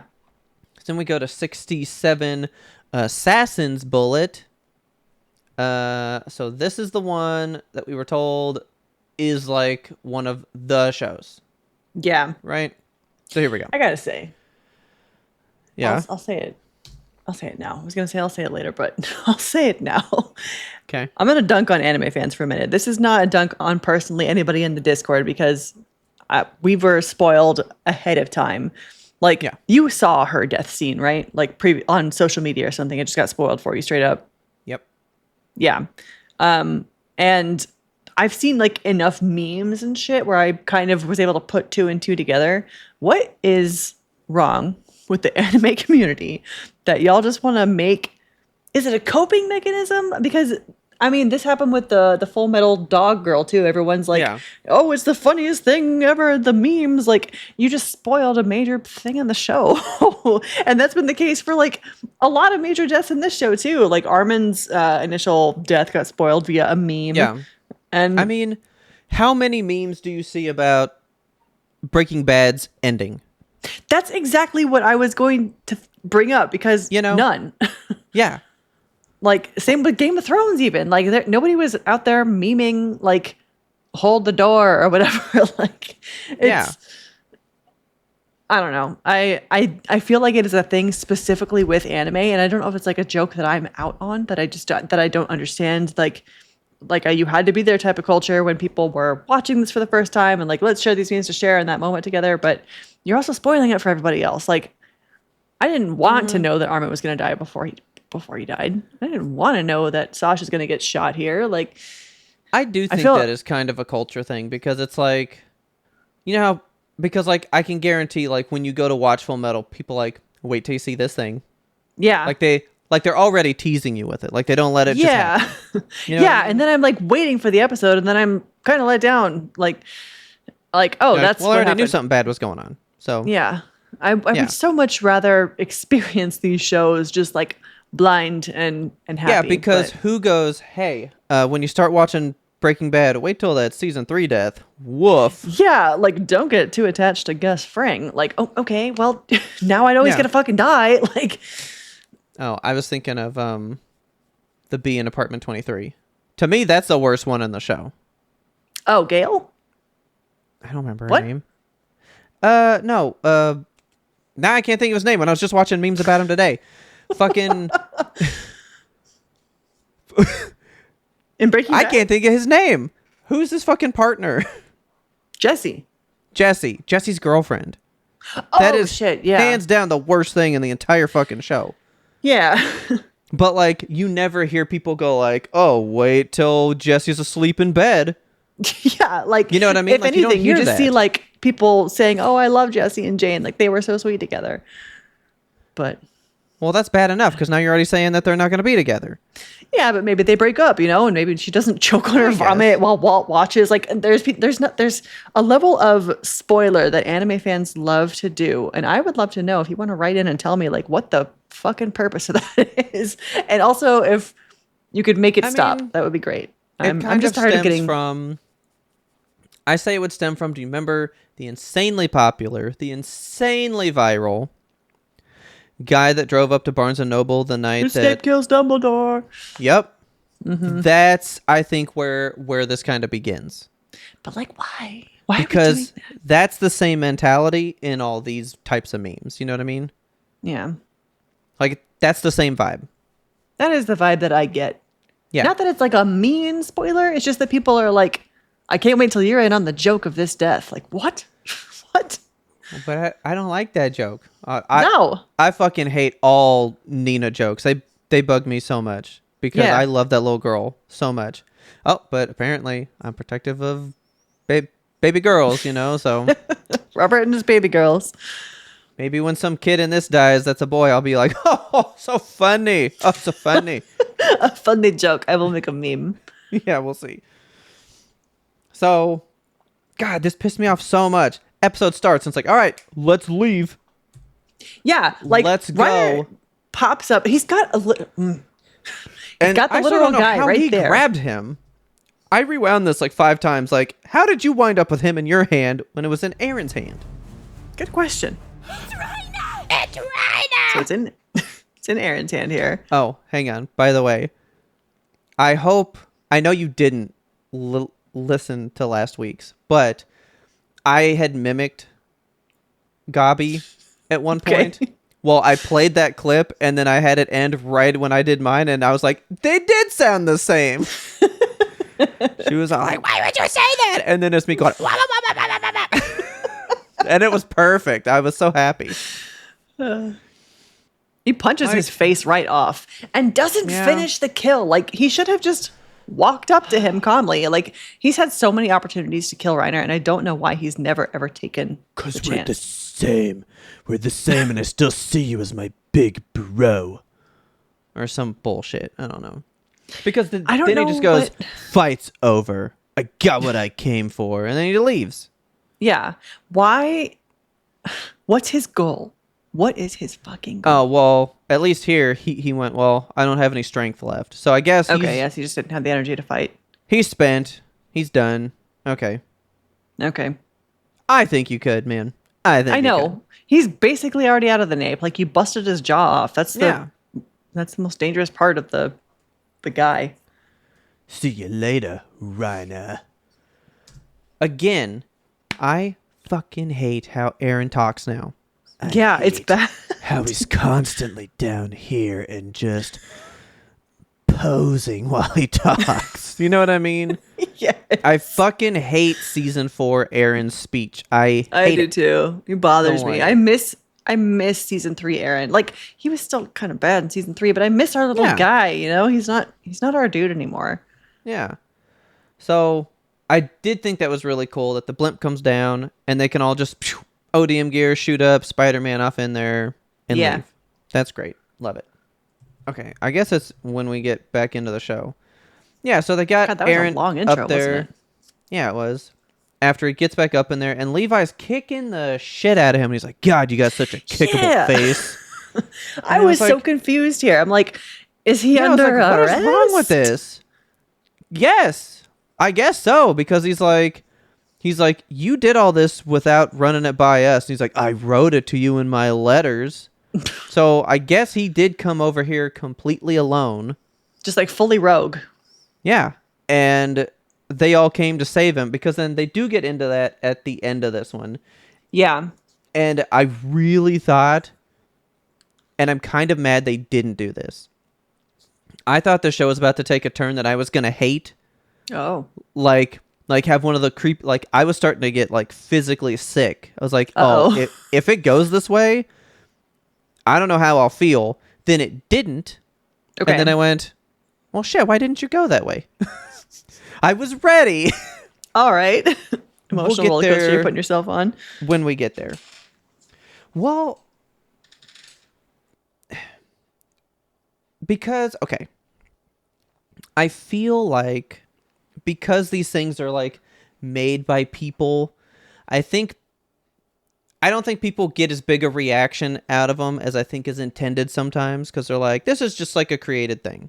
But like, if you can genuinely create that type of emotion in a scene, that's magic to me. To be able to just, I can't help it. Like, I feel it. Completely random. Scrolling TikTok or something earlier, and it was the ending of Green Mile, which I haven't seen in a billion years. Oh my God. Right? When you were talking about the electric chair earlier for Jackass, I was thinking about the Green Mile. Yeah. Well, it was when he's like asking John about like his last meal and like all this stuff. And then, man, I might cry thinking about it because I miss Michael Clark Duncan. He was such a good guy. Yeah. But he's given this like little speech about why he wants to go in the chair, because he's tired of what he feels in the world all the time. Mm-hmm. And I was, pulled into my fucking phone with a cropped image of that movie scene. And I'm like, if you can, I think that's what I like about horror movies, because like people can make like funny scenes. They do that all the time. They make sad scenes all the time. But to create something genuinely horrifying lives with you longer, I think. And there was a scene coming up that I thought was about to horrify me to no end. I need to hear about it. What did you think was going to you'll happen? see. It's right at the end of this. Okay, I'll go and tell you now. They were scolding Aaron about having come here. Mm-hmm. And that's when Sasha dies. Yeah. And he asks Connie, did she leave you any parting words? And he goes, well, she asked for meat. And Aaron laughs. Yeah. He doesn't cry. He laughs. And then the laugh kind of gets cut up like if he'd have done the laugh from season 2 when he like breaks down mentally in that scene. Ooh. That's what I thought was about to happen. And I was going to feel so bothered. I did feel a little bit bothered by his laugh, honestly. Like it was creepy. Yeah. It starts, but if it went full blown, because I was like, oh my God, is he going to lose it? And what I was thinking was that thing, right? I was thinking he knew that was going to happen, because we're talking time travel shit, and I think he saw so much when he touched Historia's hand at the Queen ceremony thing. Yeah. And I was thinking, what if he doesn't know if what he sees is real? So he was like, did she say anything at the end? And when he goes, she asked for meat, he's like, that's what I saw. So he's laughing like, these are real. That's what I thought was happening in the moment. That would be really cool. But I don't really know for sure. Because, like, how do you know that these visions you see in your fucking head are real? But then if they happen in real life and they all start getting confirmed, you have to you would believe them now. I bet he doesn't know if this is real. I want to touch back on... touching my head here. I want to touch back on one of our early theories that we haven't thought about in a minute for Attack on Titan. So remember when Aaron like first transformed in the Titan and we were like peeking through a window and he was like all tucked up in a blanket with his parents and just couldn't move. He's like, I'm so tired. Yeah. Yeah. Okay. We thought at that point, like, what if he's in like a dream like state or something while he's in the Titan? Like, what if it's not really him? But I want to like take that a step further and think like, what if? Okay. I just woke up from a dream. What if this whole fucking show is just a dream? Have we talked about that? Kind of. Or secondarily, no, because if we had truly discussed that, I would have told you how much I would renounce the show if this ends being a fucking dream. I hope it's not a dream. But I also... because I don't like those. There's another theory that is closely tied with the dreamness. What if it's like an Ender's Game situation where these kids are like plugged into the system? They're like plugged into these Titans mentally and they're out there fighting real wars, but they're in like a dream, like Matrix-y type of state. So like they're avatars happening somewhere else. Yes. Interesting. So like they're physically piloting mentally. You know, like a physical thing is out there wrecking shop, but they're doing it mentally in the comfort of their own walnut. And they just don't know. Yeah. From the comfort of their own walnut. Okay. I've never considered anything like that. But we just saw that lady do that twice. Create some umbilical thing driving something totally else. Yeah, and that is kind of what got me cooking on this theory, because I was like, well, what if you know, it's a very dreamlike power type of thing that she has, like I can be anything I want to be, you know. It's extremely malleable, and it just made me think like back to Aaron being in the dreamness, and I don't know. Okay, something to noodle on. Well, because see, when I was rewatching those old ones, I was thinking back to how we're wondering if this is time travel. Yes. And I was like, okay. How much would he know? What would he had to have set in motion? Are there two of him, essentially, throughout time, like early on? Like, is there the older him and then the kid him? You know? Yeah. And I was like, or is this a case of like, it's literally the same him, but like he wipes his own memories after getting the founder power, and then he just repeats the cycle? I think it's like a Looper situation almost, where like there's Aaron and then there's Kruger, and he came over into Marley to become Kruger so that he can continue on in the path that Kruger did with his dad, and then have his dad have him and then go back to do it. Know? Yeah. Because then I was thinking, did you see? Oh, that's not the one. There's a Nicolas Cage movie where he can see like 3 seconds into the future. What a useless power. Okay. So that's the whole point. Like he can see just 3 seconds into the future. So like he can see just enough. Like, okay, I was gonna get hit by this car, so he has just enough time to react and avoid it. So he lives his whole life on the best path because he can always see just 3 seconds at any given moment. And he's constantly avoiding and seeing everything play out with 3 seconds ahead, and then he chooses the best one, right? Mm-hmm. Well, at the end of that movie, after using that power the whole fucking movie to save this girl, it goes back to the fucking beginning, and he had seen the whole movie play out as one of his things, but he got to go 3 days into the future this time. Oh, wow. Okay. And so now he's like, because like when that happens, he's like, I don't know how we'll get out of this. And then the movie unfolds, but then it comes back and he's like, I know what we're going to do, because he's seen how to get through it now.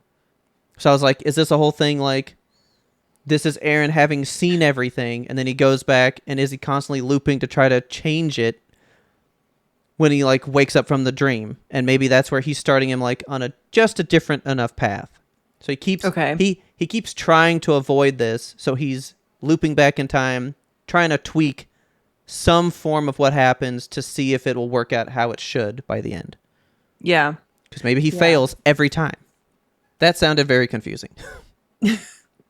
There's a lot of good theories I think that we're having. I'm going to be disappointed if none of them end up being true. I really want time travel to be involved. I have to believe it is, because that whole thing about like, these aren't my memories, I don't know what this is. Like, Exactly. why The did whole, they like, know Mikasa Mikasa and Armin? I don't fucking know them kids. You Yeah. know? That's definitely something. Unless it's not really time. Maybe it's not time travel. Maybe that's the whole coordinate bullshit. Because remember how like all the threads of Eldians come to the one point? Yeah. Is every Eldian consciousness that is and ever will be in that or in that stream, and so whoever is just there at the time. Well, Kruger didn't have the coordinate or the founder. No. So he wouldn't have those memories, because I think only the coordinate and founder would know those things. Yeah. Which is why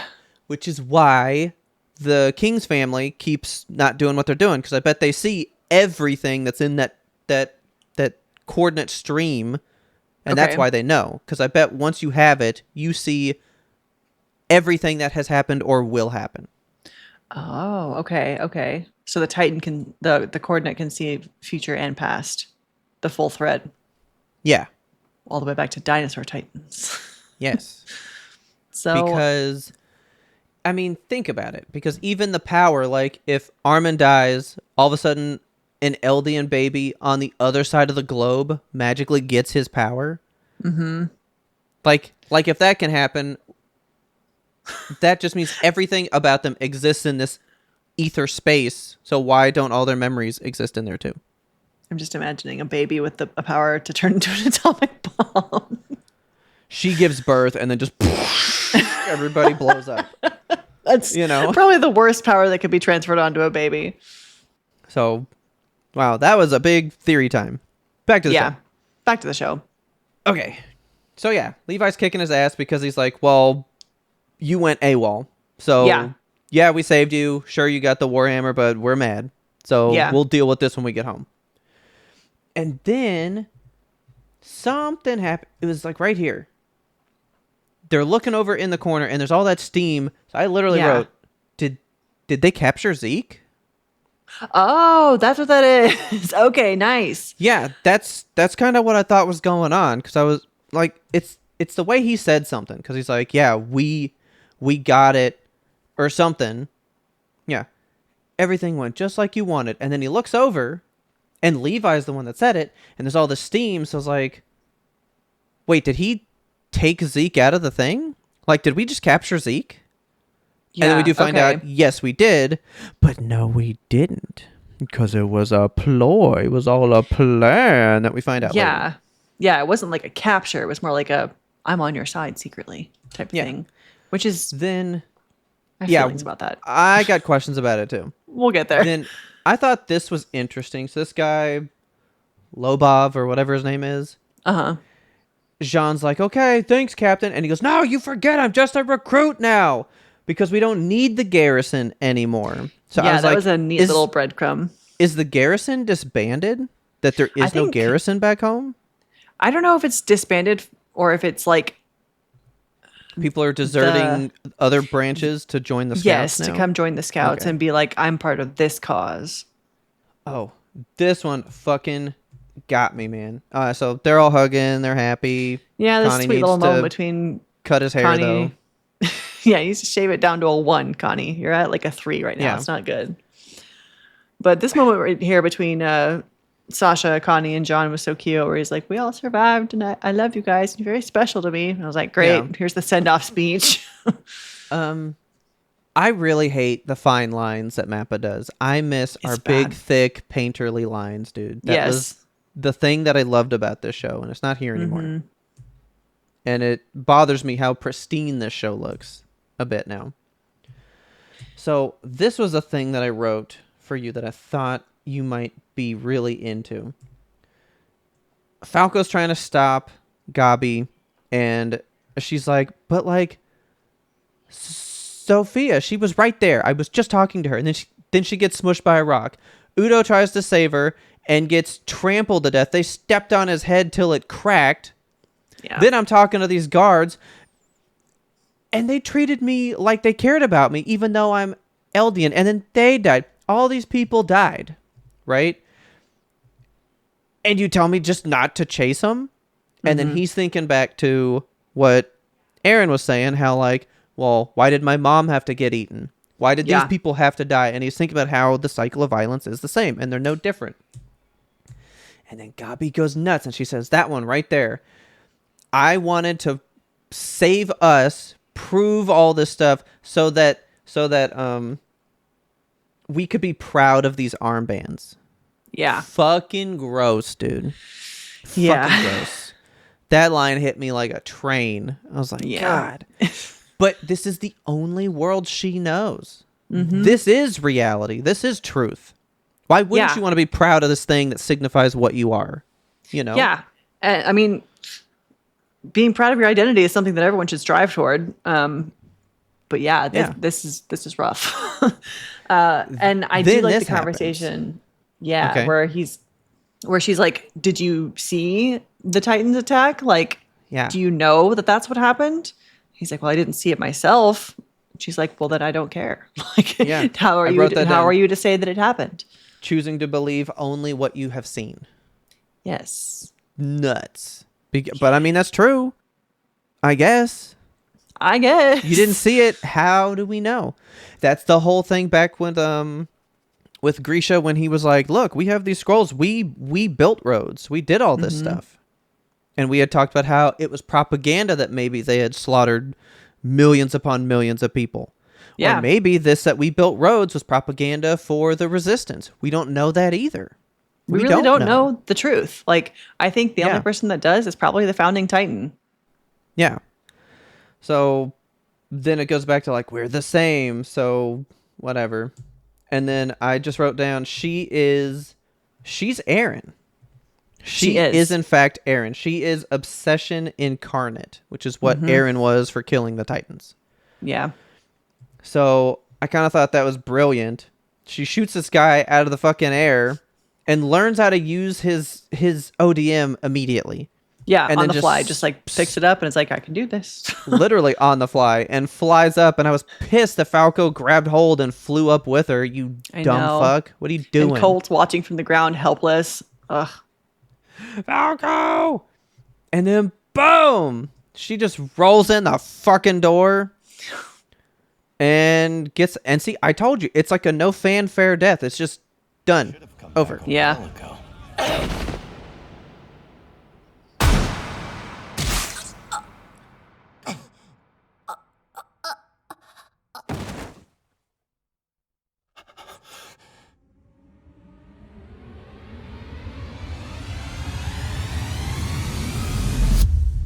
Sasha. And it's so sad and needless. Like, yeah. And then it's so just for all of you, because I loved Gabi. Notice how I worded that. I even wrote, cut that bitch down. I was kind of hoping she was going to get just like peppered with bullets, but instead they just go stomp her ass. Fucking beat her up, man. These grown men are just punching and kicking this 11-year-old girl. That's nuts. Yeah. And I didn't feel bad at all. I feel bad that Falco was caught in the crossfire. Like, he gets waylaid too. Sasha's death sucks. Like, it was, I don't want to say needless because she was out there killing Marlians, but like, they're all the same people. They're just on different sides and they're meant to kill each other because that's where they are in life. And it's about where you're born, who your allegiances are, who your leader is, what you're trained in, what your upbringing is, your education. Like, they are all the same. And Sasha did not need to die. Gabi did not need to shoot her that. I think she's the best one to have picked for this because it makes you feel the most about the cycle of violence. Like, yeah, Falco had it right there. Like, we could be done and this stops. Like, we attacked first. They retaliated. This is just revenge. Now it's an eye for an eye. And now you've taken another eye. And now they're going to Yeah. want to take another eye. And then it's just going to keep going back and forth forever. But even still, Jean had the courage to, like, somebody in the airship was like, we're going to throw these kids out and just let them splatter on the ground. And Jean was like, we can't do that. Like, what's the point and of that? I wrote down this line. He said, do you really think tossing kids out of the ship will stop all the killing? Yes. So, yeah, good for him. But this is the whole...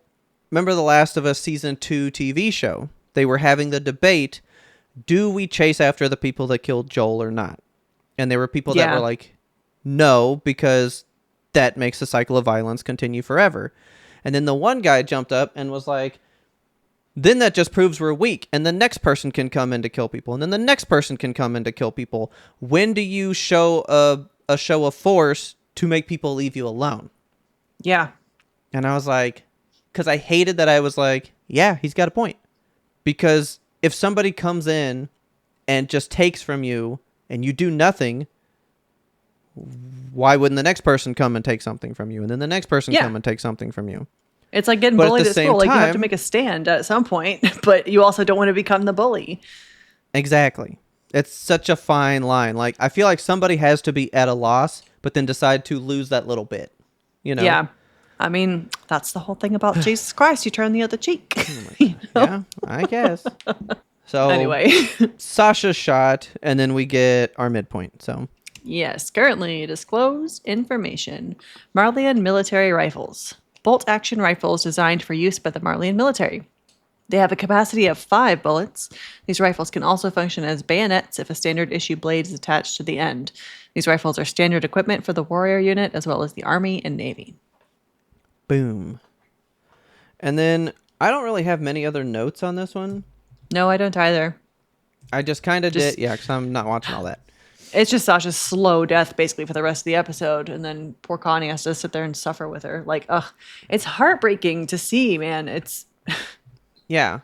Well, I did write down... Oh, wait. I guess it's in the next one. But I'm going to go ahead and tell you the line now. It's something that Connie says about... Yeah, that's at the end of 68, and I did cry whenever he said that. That fucking really pissed me off. When she dies, they're talking to him later, and he said, we were so close that we were like twins, and half of me is gone now. it's horrible, man. They were besties. They really were. And that next one pissed me off too, because you get more Sasha shit, and that sweet chef dude, fuck, that fucked me right up. Me too. She eats lobster for the first time and is absolutely living. And that dude's Marlian, so he hates him, but he's like, oh my god, she loves my food. I think I like it here. But anyway, so then you basically find out Zeke may have planned this. He may have planned this whole fucking attack. And you're like, what does that mean? I know. I was like, what's going on? I'm lost. And then... But that also, like, this revelation that happens in front of the two kids, too. Falco and Gabi have to sit here and be like, Zeke, our god, our beast titan, you're in cahoots with these motherfuckers? But I do love how much the beast and Levi are still bickering and like at odds, where he's like, I ask you, will you quit glaring at me? And he's like, I just like to stare at the last little bit of my food. I save the last bite for the end, so it tastes so much sweeter when I fucking kill you. I even wrote like, oh shit, he knows about his blood? Because they say something, because he says something about the royal, and I was like, oh fuck, because we thought he didn't know just like 4 shows ago. We were like, he didn't know that his mom was. Well, I guess he fucking does. Yeah, apparently at some point he connected the dots and was like, oh yeah, that big creepy titan, that was my mom. Like, yeah, and I'm royal blood. Look at me. Or at least my dad's first wife, not typically mom. Yeah. So that was actually a really good line, because Hanji comes out and she's like, all right, Aaron, we did exactly what you thought we'd do. She's like, you put all of your faith, all of your trust in us, and we've now lost all of our trust for you. Yeah. Because he came and did this knowing that they'd come for him. Yes. Because Levi goes, we have put ourselves on the line to save you so many times, and we always lose so many fucking people to get you back. And we pay the price every single time, and you know this, and that's why we're here now. And we paid it again. God damn it, kid. Yeah. And Tired of paying you're the for reason you. Sasha is dead. Like, he makes a point to say that. Yeah. And then he did. He did that weird little fucking chuckle thing, and I really thought this was going to be one of the most unnerving things I've ever seen in my life. But then it stopped, and I was like, okay. Did Sasha leave you any last words? She asked for some meat.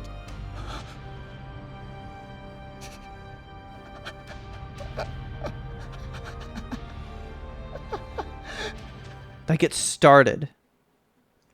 But if he had, like, gone out loud like that time in season 2, I would have been so chilled to the bone. Yeah. I don't know how I could recover from that scene. But then I was like, fuck, why didn't you get... Because, like, imagine crafting this scene. And you don't even know if it's going to hit people like that. But if you could have made it that genuinely unnerving, what a fucking masterwork that could have been. So what is like the function of Aaron's chuckle here? What is he so giddy about? Because is it This just because is what I he's think. remembering Sasha? Like, see, I feel like that's the easy way, and this show's so hard. I think because it's just the way, because he has no reaction to hearing that she just fucking died.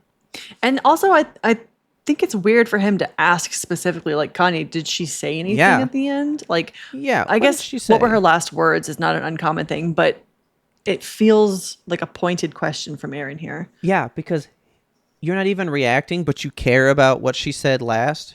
Yeah. And it's right when he says it, and he has that, like, realization moment. Mm-hmm. That's why, to me, I think in his mind, like, he touched Historia's hand, getting that bolo tie, right? And he's seen random flashes of the beginning and the future of time. All this stuff flowed through his mind at like one time. And now he's like, well, this happened, and this has happened, and maybe he saw that Sasha died, and so he's like, I know that these future memories will hold true if I know what she said here. So what did she say? And when it was, I think this is confirmation that everything he's seen is real. Yeah, or something clicked, like another puzzle piece fell into place, and he's like, oh shit, now I know what's going to happen. Yeah. But see, then they cut it right there. But see, then they do this flashback, so I was like, maybe he is just remembering her.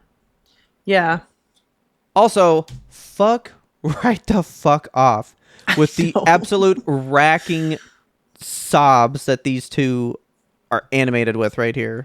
Yeah, Fuck Mikasa and right Armin off. just like crouched over Sasha's dead body, absolutely wrecked. It's really upsetting. Yeah.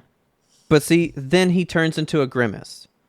Because if he'd have just laughed, Yeah. I would have known that, like, he's officially gone off the deep end, and that I would have no idea what on earth could happen for the rest of the show. Yeah. So then Jean's like, yeah, this is your fault, and now he kind of feels bad. I think it's two things happening at once. I think he's realizing his visions are real, and now that he knew that, that's the chuckle, but then he's like, but I actually do miss my friend. And then that happened, like, right after. Okay. I think he had his realization, but then the weight of it has hit as well. That tracks. I still am trusting Aaron with the plot. Like, I feel like he is trying to guide this somewhere with the power of the coordinate. Like, he sees something that he's trying to get toward the end goal. And I trust in him, and I want to believe that he's leading us to the right place, but also he's doing shit like this. So it's hard. You gotta see. I mean, this could be necessary evils to get where we're going. You know? It could be just collateral damage on the way to the coordinate. So, I mean, did you have any, like, what's Armin doing here? I was like, he's talking to Annie fully. Like, right at the start. I was like, oh, he's just talking to a walnut. Gotta be. He's holding that little seashell. This is the glimpse that we saw, like, at the end of season 3. Yep. So this is episode 68, Brave Volunteers. We jump back 3 years ago, and I just wrote, Hanju's so fucking great. I love her so fucking much. She's the best. Who've sailed from oh so far across the sea to come here. The trip must have left you exhausted. God, so why not join she's us so for unhinged. I love it when she goes the most wild, you know? Yeah, when she just like goes on a ramble, it's the you best. were already getting along splendidly. Isn't that right? Tell them, Nicola. Please, Captain. Oh, she's Little so good. mad scientist laugh. Down while you can. So then, What are you saying? so she's offering this, like, Marley ship, hey, come join us for some tea. Your guy here says that it's a good place, and he won't buy into it. So this is Niccolo, who we're gonna grow to love later, or at least I love Oh, him. really? This is the chef guy. Oh, okay. I didn't connect those dots. I only did now because I know his name from later, and now that I heard it again, I was like, oh, wait, I like this guy. Okay, cool. Okay. But he's like, no, go, leave, this is a trap. And she's like, God damn it. These guys just drink pig piss. Oopsies. But then Yelena shoots their captain, so she's just some Marley warrior lady? Yeah, yeah. And she's like, actually, I want to meet Aaron Yeager, so, you know, we will take you up on that, and we will come have some tea. Why not? I want to meet this Aaron Yeager, for sure. But also, now that you say lady with a question mark, I'm putting together that she was wearing a fake beard when she was kidnapping Peak and Galliard. So I don't know. And something got said later because Peak was like, well, I remember who that was because I had a personal interest in this person. So I was like, ooh, lesbians. But then when they're talking to Yelena later in the episode, I swear they say he's doing so much good work for us. So I was like, is Yelena a guy? I have no idea. I wasn't sure. The genders in this show, Armin and his beautiful little blushy cheeks and big beautiful eyes. And Yes, fuck-ass Yelena Bob. is a girl. Okay. Okay. Officially. Cool. Yeah, that part just got kind of confusing. I was like, why are we making this so ambiguous? Like, what's going on? Yeah. So, anyway, Yelena wants to meet... so she was the guard, that put Peak and Galliard in the hole. And she's telling the story about how she saw the Beast Titan and was like, that's like God. This is like the coolest thing ever. But she's also not like straight up Marleyan. No, she was like drafted in from somewhere Eldian. else. Yeah, she's an Eldian. Basically, was conscripted from another camp. So she's, fighting the war on the side of the Marleyans by force. But she's part of these anti-Marleyan volunteers who are like a secret. But little... she's never had an armband. Because hang on, oh really? When she kills her guy here, because why would it be off at this point, right? I can see that she'd take it off when she's on land with them. Yeah. Let's see if she's got an armband on. She does not. That's why I was like, what's her deal? Because, she did make it sound like she wasn't Marleyan. Yeah, they do say that they're Eldians, like that they were forced to fight for the Marleyans and they're from another camp. Unless I'm talking out my ass. I don't know. Okay, well, yeah, see, I'm not allowed to learn anything. Anyway. Quick Googling. No, she is Marleyan. Okay. But apparently her backstory is a little bit of a fib. Oh, okay. But we'll get there later, I guess, in the upcoming episodes. Because I was like, if she's Marleyan, or if she's Eldian, where's her armband while on this ship with Marleyan people? Because they definitely would have been like, put your shit on. Yeah.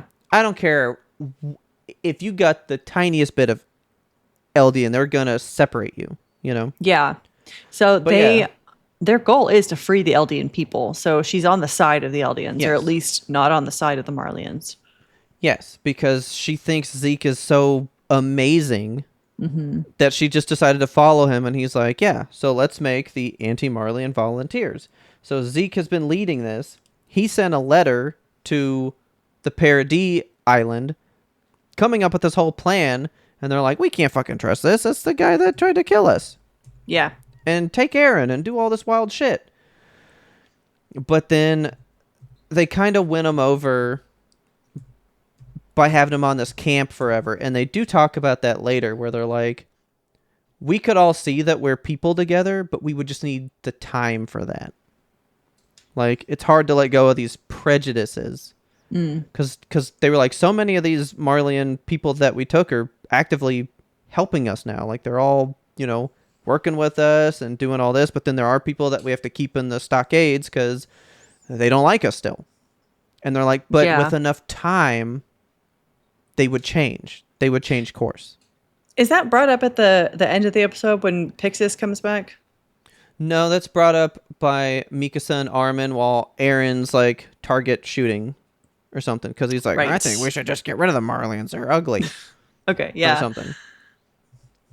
So, but yeah, she like became in awe of Zeke. So now she just does whatever she can. Aaron outs his whole like, actually, if I touch royal blood people, like I can pretty much use the power. I just didn't want to tell you because I was scared. Scared. He was worried for Historia's safety. He was like, I didn't want you to make her a Titan unwittingly because she's already had to do a lot of shit unwittingly. Yeah. Where did that get said? Because I wrote down that line, and that was good. I think Armin says it right past here. But they're like talking to dude, this guy's name is great. Anyakapan. Anyakapan. Love this guy. But he was like, yeah, well, I mean, because they go, hey, what's up with your skin? Why are you black? Yeah, none of us look like that here. I love that. Sasha's like so innocently curious, like, you're so dark. And Sasha, you can't just ask people why they're black. And then he goes, well, the person who created us thought it would be nice to have some variety in a life. And then he goes, yeah, well, we exist because we were wanted. And I thought that line was really, really good. Like, we exist because we were wanted. So, like, yeah, Eldians, you exist because somebody wanted you to be here. Somebody wanted you people with these powers, you know? Yeah. And that hit Armin really big because he almost kind of started to believe in God right there, which they've never heard of. I know. I'm wondering if God is going to come into this because they've been talking a lot about God these last couple of episodes. Like, are we going to have some kind of a omniscient third party overseer? Like, I don't know. But he does call them like subjects of Ymir. So that's a new phrase that we haven't heard, right? No, we've definitely heard that. Have we? That's what the Eldians are called in good terms. Oh. Okay. But you also haven't watched the thing yet. Yeah, the OAD. The first OAD, specifically the first one. Okay. So I guess like a good term for Eldians is the subjects of Ymir. Okay. All these people that can be what she was, that can inherit her powers and all that kind of stuff. Bro, you got to watch that first one. It was so good. Like, I think about that one so much still. Yeah, the rest of them, nothing. But the first one, if they were all that good, those would be amazing. I'll watch it for the next set of episodes. First one's good, and then the next one's the Food Wars. Like, it's weird. It's fucking weird. But yeah, so subject of Ymir is not a bad term. That'd be like calling us like people of Christ kind of thing. Okay. Like, you know, it's not really bad, but it's like, oh yeah, you're part of that thing. And that's like a good enough term, I guess. It just kind of puts you in a category, you know? Okay. So then we get Sasha eating seafood for the first time, which is just eating sea blessing. meat. Yeah, and she's like, Nicola, you're genius. And he's like, he like hates them because he's Marleyan, but she's crying over his food, and he's like, oh my God, no one has ever loved my food like this before. So then, yeah, this is the thing that I was saying. As soon as we forewent the labels, we learned to see each other as people. Mm-hmm. And that's when Aaron's like, I don't think that's ever going to work. And then Armin's like, well, with enough time, those labels would disappear. We would be able to do this. Yeah. I just need time for them to grow to like us. I think about that a lot, just like in the grand scheme of things. Yeah. Like, as a people on planet Earth, we are basically all the same. And Yep. given enough like time and intermingling, like if we weren't trapped by our borders and oceans and politics, we could all like grow together as a society. These are big thoughts. No, okay. I just squashed my own theory. Or Okay. did I? See how he's at a target range with a rifle? A Marlian rifle? Yeah. And he's talking about how, like, well, we're running out of time. There's no time for these people to see us in a good way. And then when he pulls the trigger, we flash to Sasha Oh. like he's already seeing this from a gun like this.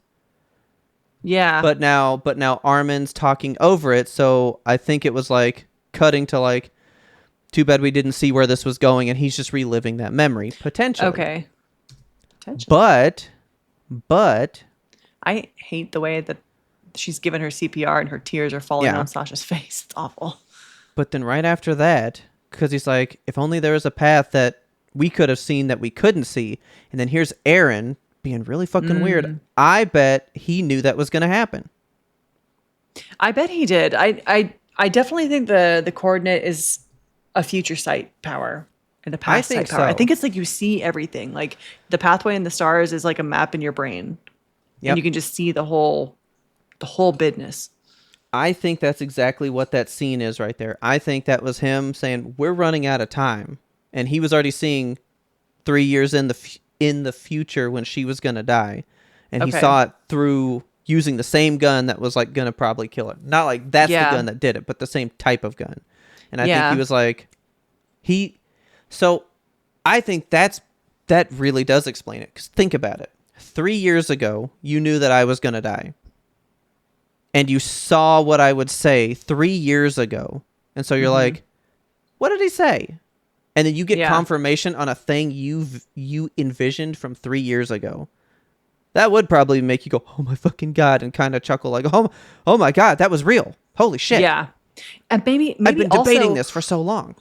Maybe he's seeing multiple paths and maybe her last words are different in each path. So he's like, what were her last words? So now he knows something about the future. Like if her last Maybe. words were Connie, maybe it's something different. If her last words were meet, this is the path that we're on now. So he knows which one's going where. So maybe by knowing what she said, he chuckled like, this is the right one. Ah, yes, we're making it. Like, okay. now finally we're on the right path. Okay. All right. I'm going to be so Okay. sad if time travel's not a thing. So, I mean, I know that that's random, super weird, but like, Endgame, that's the whole point of Endgame. Okay. Thanos is killing everybody. All this shit's going on, and Doctor Strange says, I have looked through like 2 billion outcomes, and there is a single one where we win. And Iron Man keeps saying like, well, what do we do? How do we do it? And he goes, if I tell you, it doesn't happen. So he can't ever tell him what will happen. And then like right there at the end, like he looks to Doctor Strange for like what's going on, and he just holds up the like the one finger because he's like, there's only one way. There's just one way this wins. Out of billions of things that I've seen, we win in one exact scenario. And then because he didn't tell him, that's how it happens. You know? Okay. So maybe you're right. He's seen so many, but now he knows which version is happening. Okay. I buy that. I buy that big time. And I'm then digging Aaron this. didn't piss me off. Armin pissed me off. He was like, I thought I knew Aaron better than Mikasa even back in those days. Yeah. And I was like, he's losing maybe respect or love for his guy here. He's like, I thought I knew him, but he's scaring me these days. I definitely think that they're going to have a rift for sure because, Oh, I yeah. mean, yeah, he's in Aaron there talking to a is- walnut and a seashell. yeah, Aaron is responsible for saddling Armin with the power of the atomic bomb, which he didn't really want and didn't ask for. Armin would have rather died on that battlefield, and Aaron didn't honor that wish. So, I wonder if Aaron was seeing coordinate shit back then. Yeah, Remember? Because that's how he learned about how he turned into a Titan from his dad and stuff. Because Historia touched him before her dad went all gigantic and gross. Yeah. So I'm thinking like he's seen a couple flashes from here and there. I'm trying to think if that that argument had like stakes for him, because he was like sobbing trying to argue that Armin needs the power. Like, don't give it to what's his nuts. Maybe he had seen both paths. Yeah. Where like Erwin lived instead, and he was just like, maybe the tears were real because he was just like, I've seen the path where my friend's not around, and like I really want that one. So it was still that heartfelt. He didn't really have to act it, you know.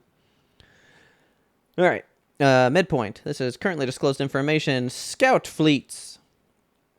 After the operation to reclaim the Founder failed, these fleets were established to investigate the status of Paradis Island.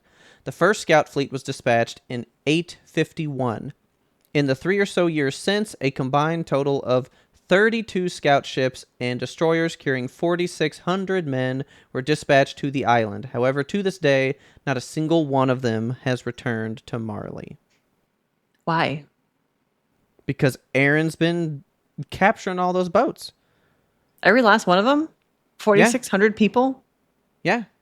So he has taken 4,600 Marlians and kept them hostage on Paradis in the past 3 years.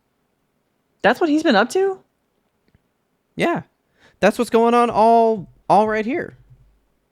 Like Niccolo cooking the food for Sasha and all that shit. Like they're just holding 4,000 hostages. Got it. All right. Yeah. I did not glean that the first time. I was like, guess we're just having a Marleyan camp here. I don't know what's going on. Yeah, he keeps capturing the boats and holding them. So this made me sad because this guy is sitting at Sasha's grave. Ugh. Niccolo is sitting at her grave, and this Eldian guy is all like, fucking Marleyan pricks, you get away from our people. Beating him up at a gravesite. Also, notice he's in an MP jacket. Yeah. So the MP does still exist. But she just loved his food, man. He cared. He cares for her. And then that's when Connie says the thing about us being twins, and then, you know, half of me is gone now. And this fucking wrecked me, man. I love this. This is Sasha's mom and dad. And he's like, hey, I know that I'm Marleyan, but your daughter loved my food in a way that nobody ever has, and I don't know if anyone ever will again. So I would love to make you guys food. And I think it was the most absolute dad response I've ever fucking heard. The dad just turns and goes, but it'll be on the house though, right? I love that so much. Well, that's not really her dad, right? Because he's all... It is. This is the country guy? Because remember, she came from like country bumpkin, whatever. And he's all like living off in the woods and shit with his knife and whatever. Yeah, he still has that accent. Let me see this again. Yeah. It's our family. Oh, yeah, big time. Okay. Harry done a lot from a little girl. Yeah, dude, this part wrecked me. Yeah, this part fucked me up. Pardon. I'm just a captive Marleyan, but I have permission to work as a chef. Your daughter loved my cooking more than anyone else ever will, I think. So, if you ever want to, please come and let me cook you something.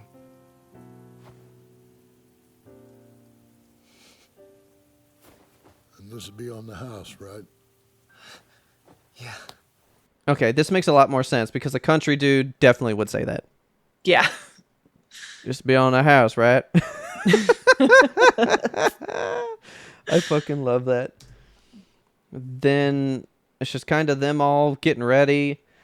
Zeke is still at odds with Levi. They're wondering if he's even for real with this whole plan. And he's like, I'm going to take you to where we're going to stay.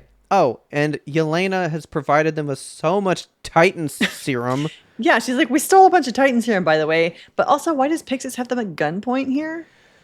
So they're all followers of Zeke, remember? And we don't know if Zeke's plan is real. So he was like, look, I know you've done a lot for us. And he was like, I know this is bad manners because we've been working together for 4 years now. But you have to understand our side. Your God is here. Mm-hmm. He's literally like down the street. And we don't know what he's really going to do. And we don't really know what you're going to do. So like, we're going to kind of hold you at gunpoint. Okay. But just know it's bad manners and please forgive me because I hope that we can still be friends. And she even says, I know that one day we'll eat at the same table again. Yeah, so like, I liked that. I mean, you've been at war with these people for how long? And I know that they've helped, but like, how do you know for 100% that it's not going to turn on you somehow? Yeah. So I feel like you got to take the precaution. So he's like, I know this is bad, but like, I have to hold you hostage. Because she's like in love with Zeke. Not like a romantic way, love. But like in she like that is legit her god. Like she saw him for the first time and went, that's the power of a god. I want to help this thing thrive. I wonder if she thinks she can be it one day. I don't know. Maybe. But so they just kind of have to hold her off. They put Zeke in the forest. And he's like, here you go, you monkey. Have some trees. You like that, right? Trees? You want a banana, you freak? And he's like, this sucks. But, like, can we show Gabi and Falco trees? Because, like, we don't ever have anything like this.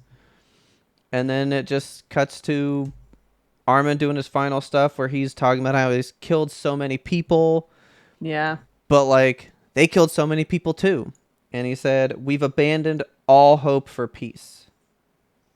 We know that we have to fight now. And he's talking to Annie. And then that's it. And Aaron's just fucking in there being weird. What the hell is Aaron doing? If he slicks back his hair, it's over. Is that like the anime sign? Like you're going to die? You're the bad guy now? No, remember? He did! Oh, he's bad. I told you. Anyone with completely slicked back hair, that's a bad guy. That's bad. Which is super funny because do you know why I even think that? Why? The Green Mile. The insanely bad guy. Yep. Slick back hair. And I've always thought that. But if you look, Kenny, he was slicked back. Like anyone that is bad always has completely slicked back hair. Look for it. Like a helmet. Can't trust him. Fucking look for it. Uh-oh. He's bad. He's got slick back hair now. Well. Oopsies. It was a good run. And then that's where we're at.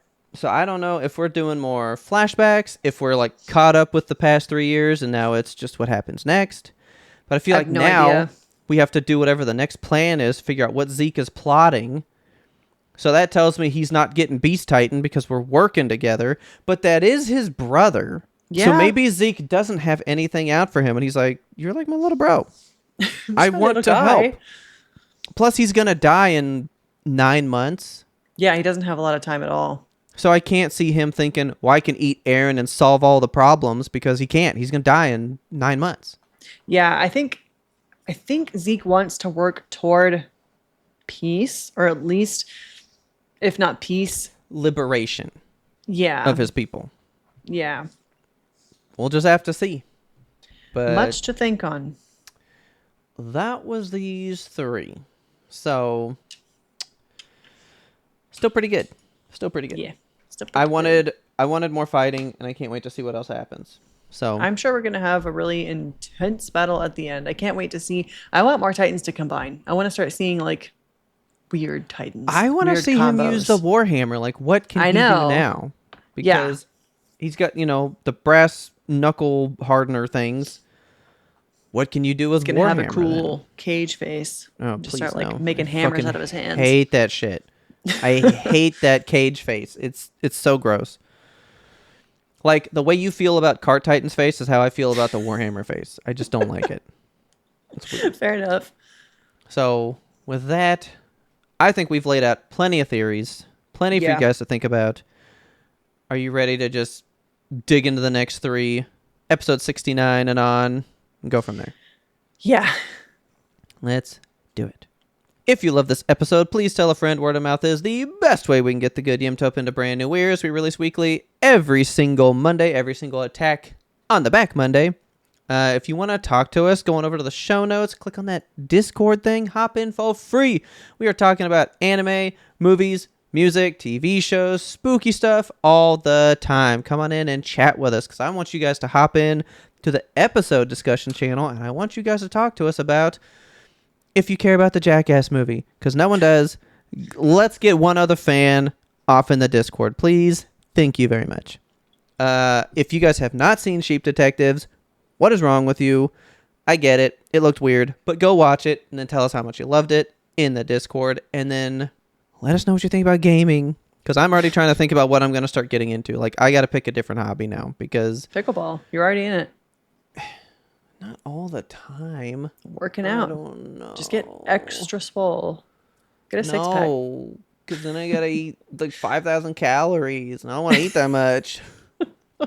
Like, I got to find something else, because if you're closing anybody that's worth anything, what are we doing here? What are we doing? Yeah. If I'm not going to get another Journey type game in the near future, why am I here? What's going on? You know what? I don't even care what you guys think about Grand Theft Auto 6. This game's going to ruin the world. I don't want to know anything about it anymore. And let us know what you guys are thinking about Attack on Titan. We are right there at the end. We got like less than 20 episodes now. We're there. We are getting into it. Can't wait to see the movie. I just want to know all you guys' thoughts, because we love you. We love your points of view. Love everything about you. I just want to talk to you guys all the time. Our theme song is The Grim Reaper Blows the Horn by Farage. Please check him out on YouTube. And as always, thank you so much for listening, and tune in next time to get the answer to that burning question. What's Xbox going to cancel next? My grocery order?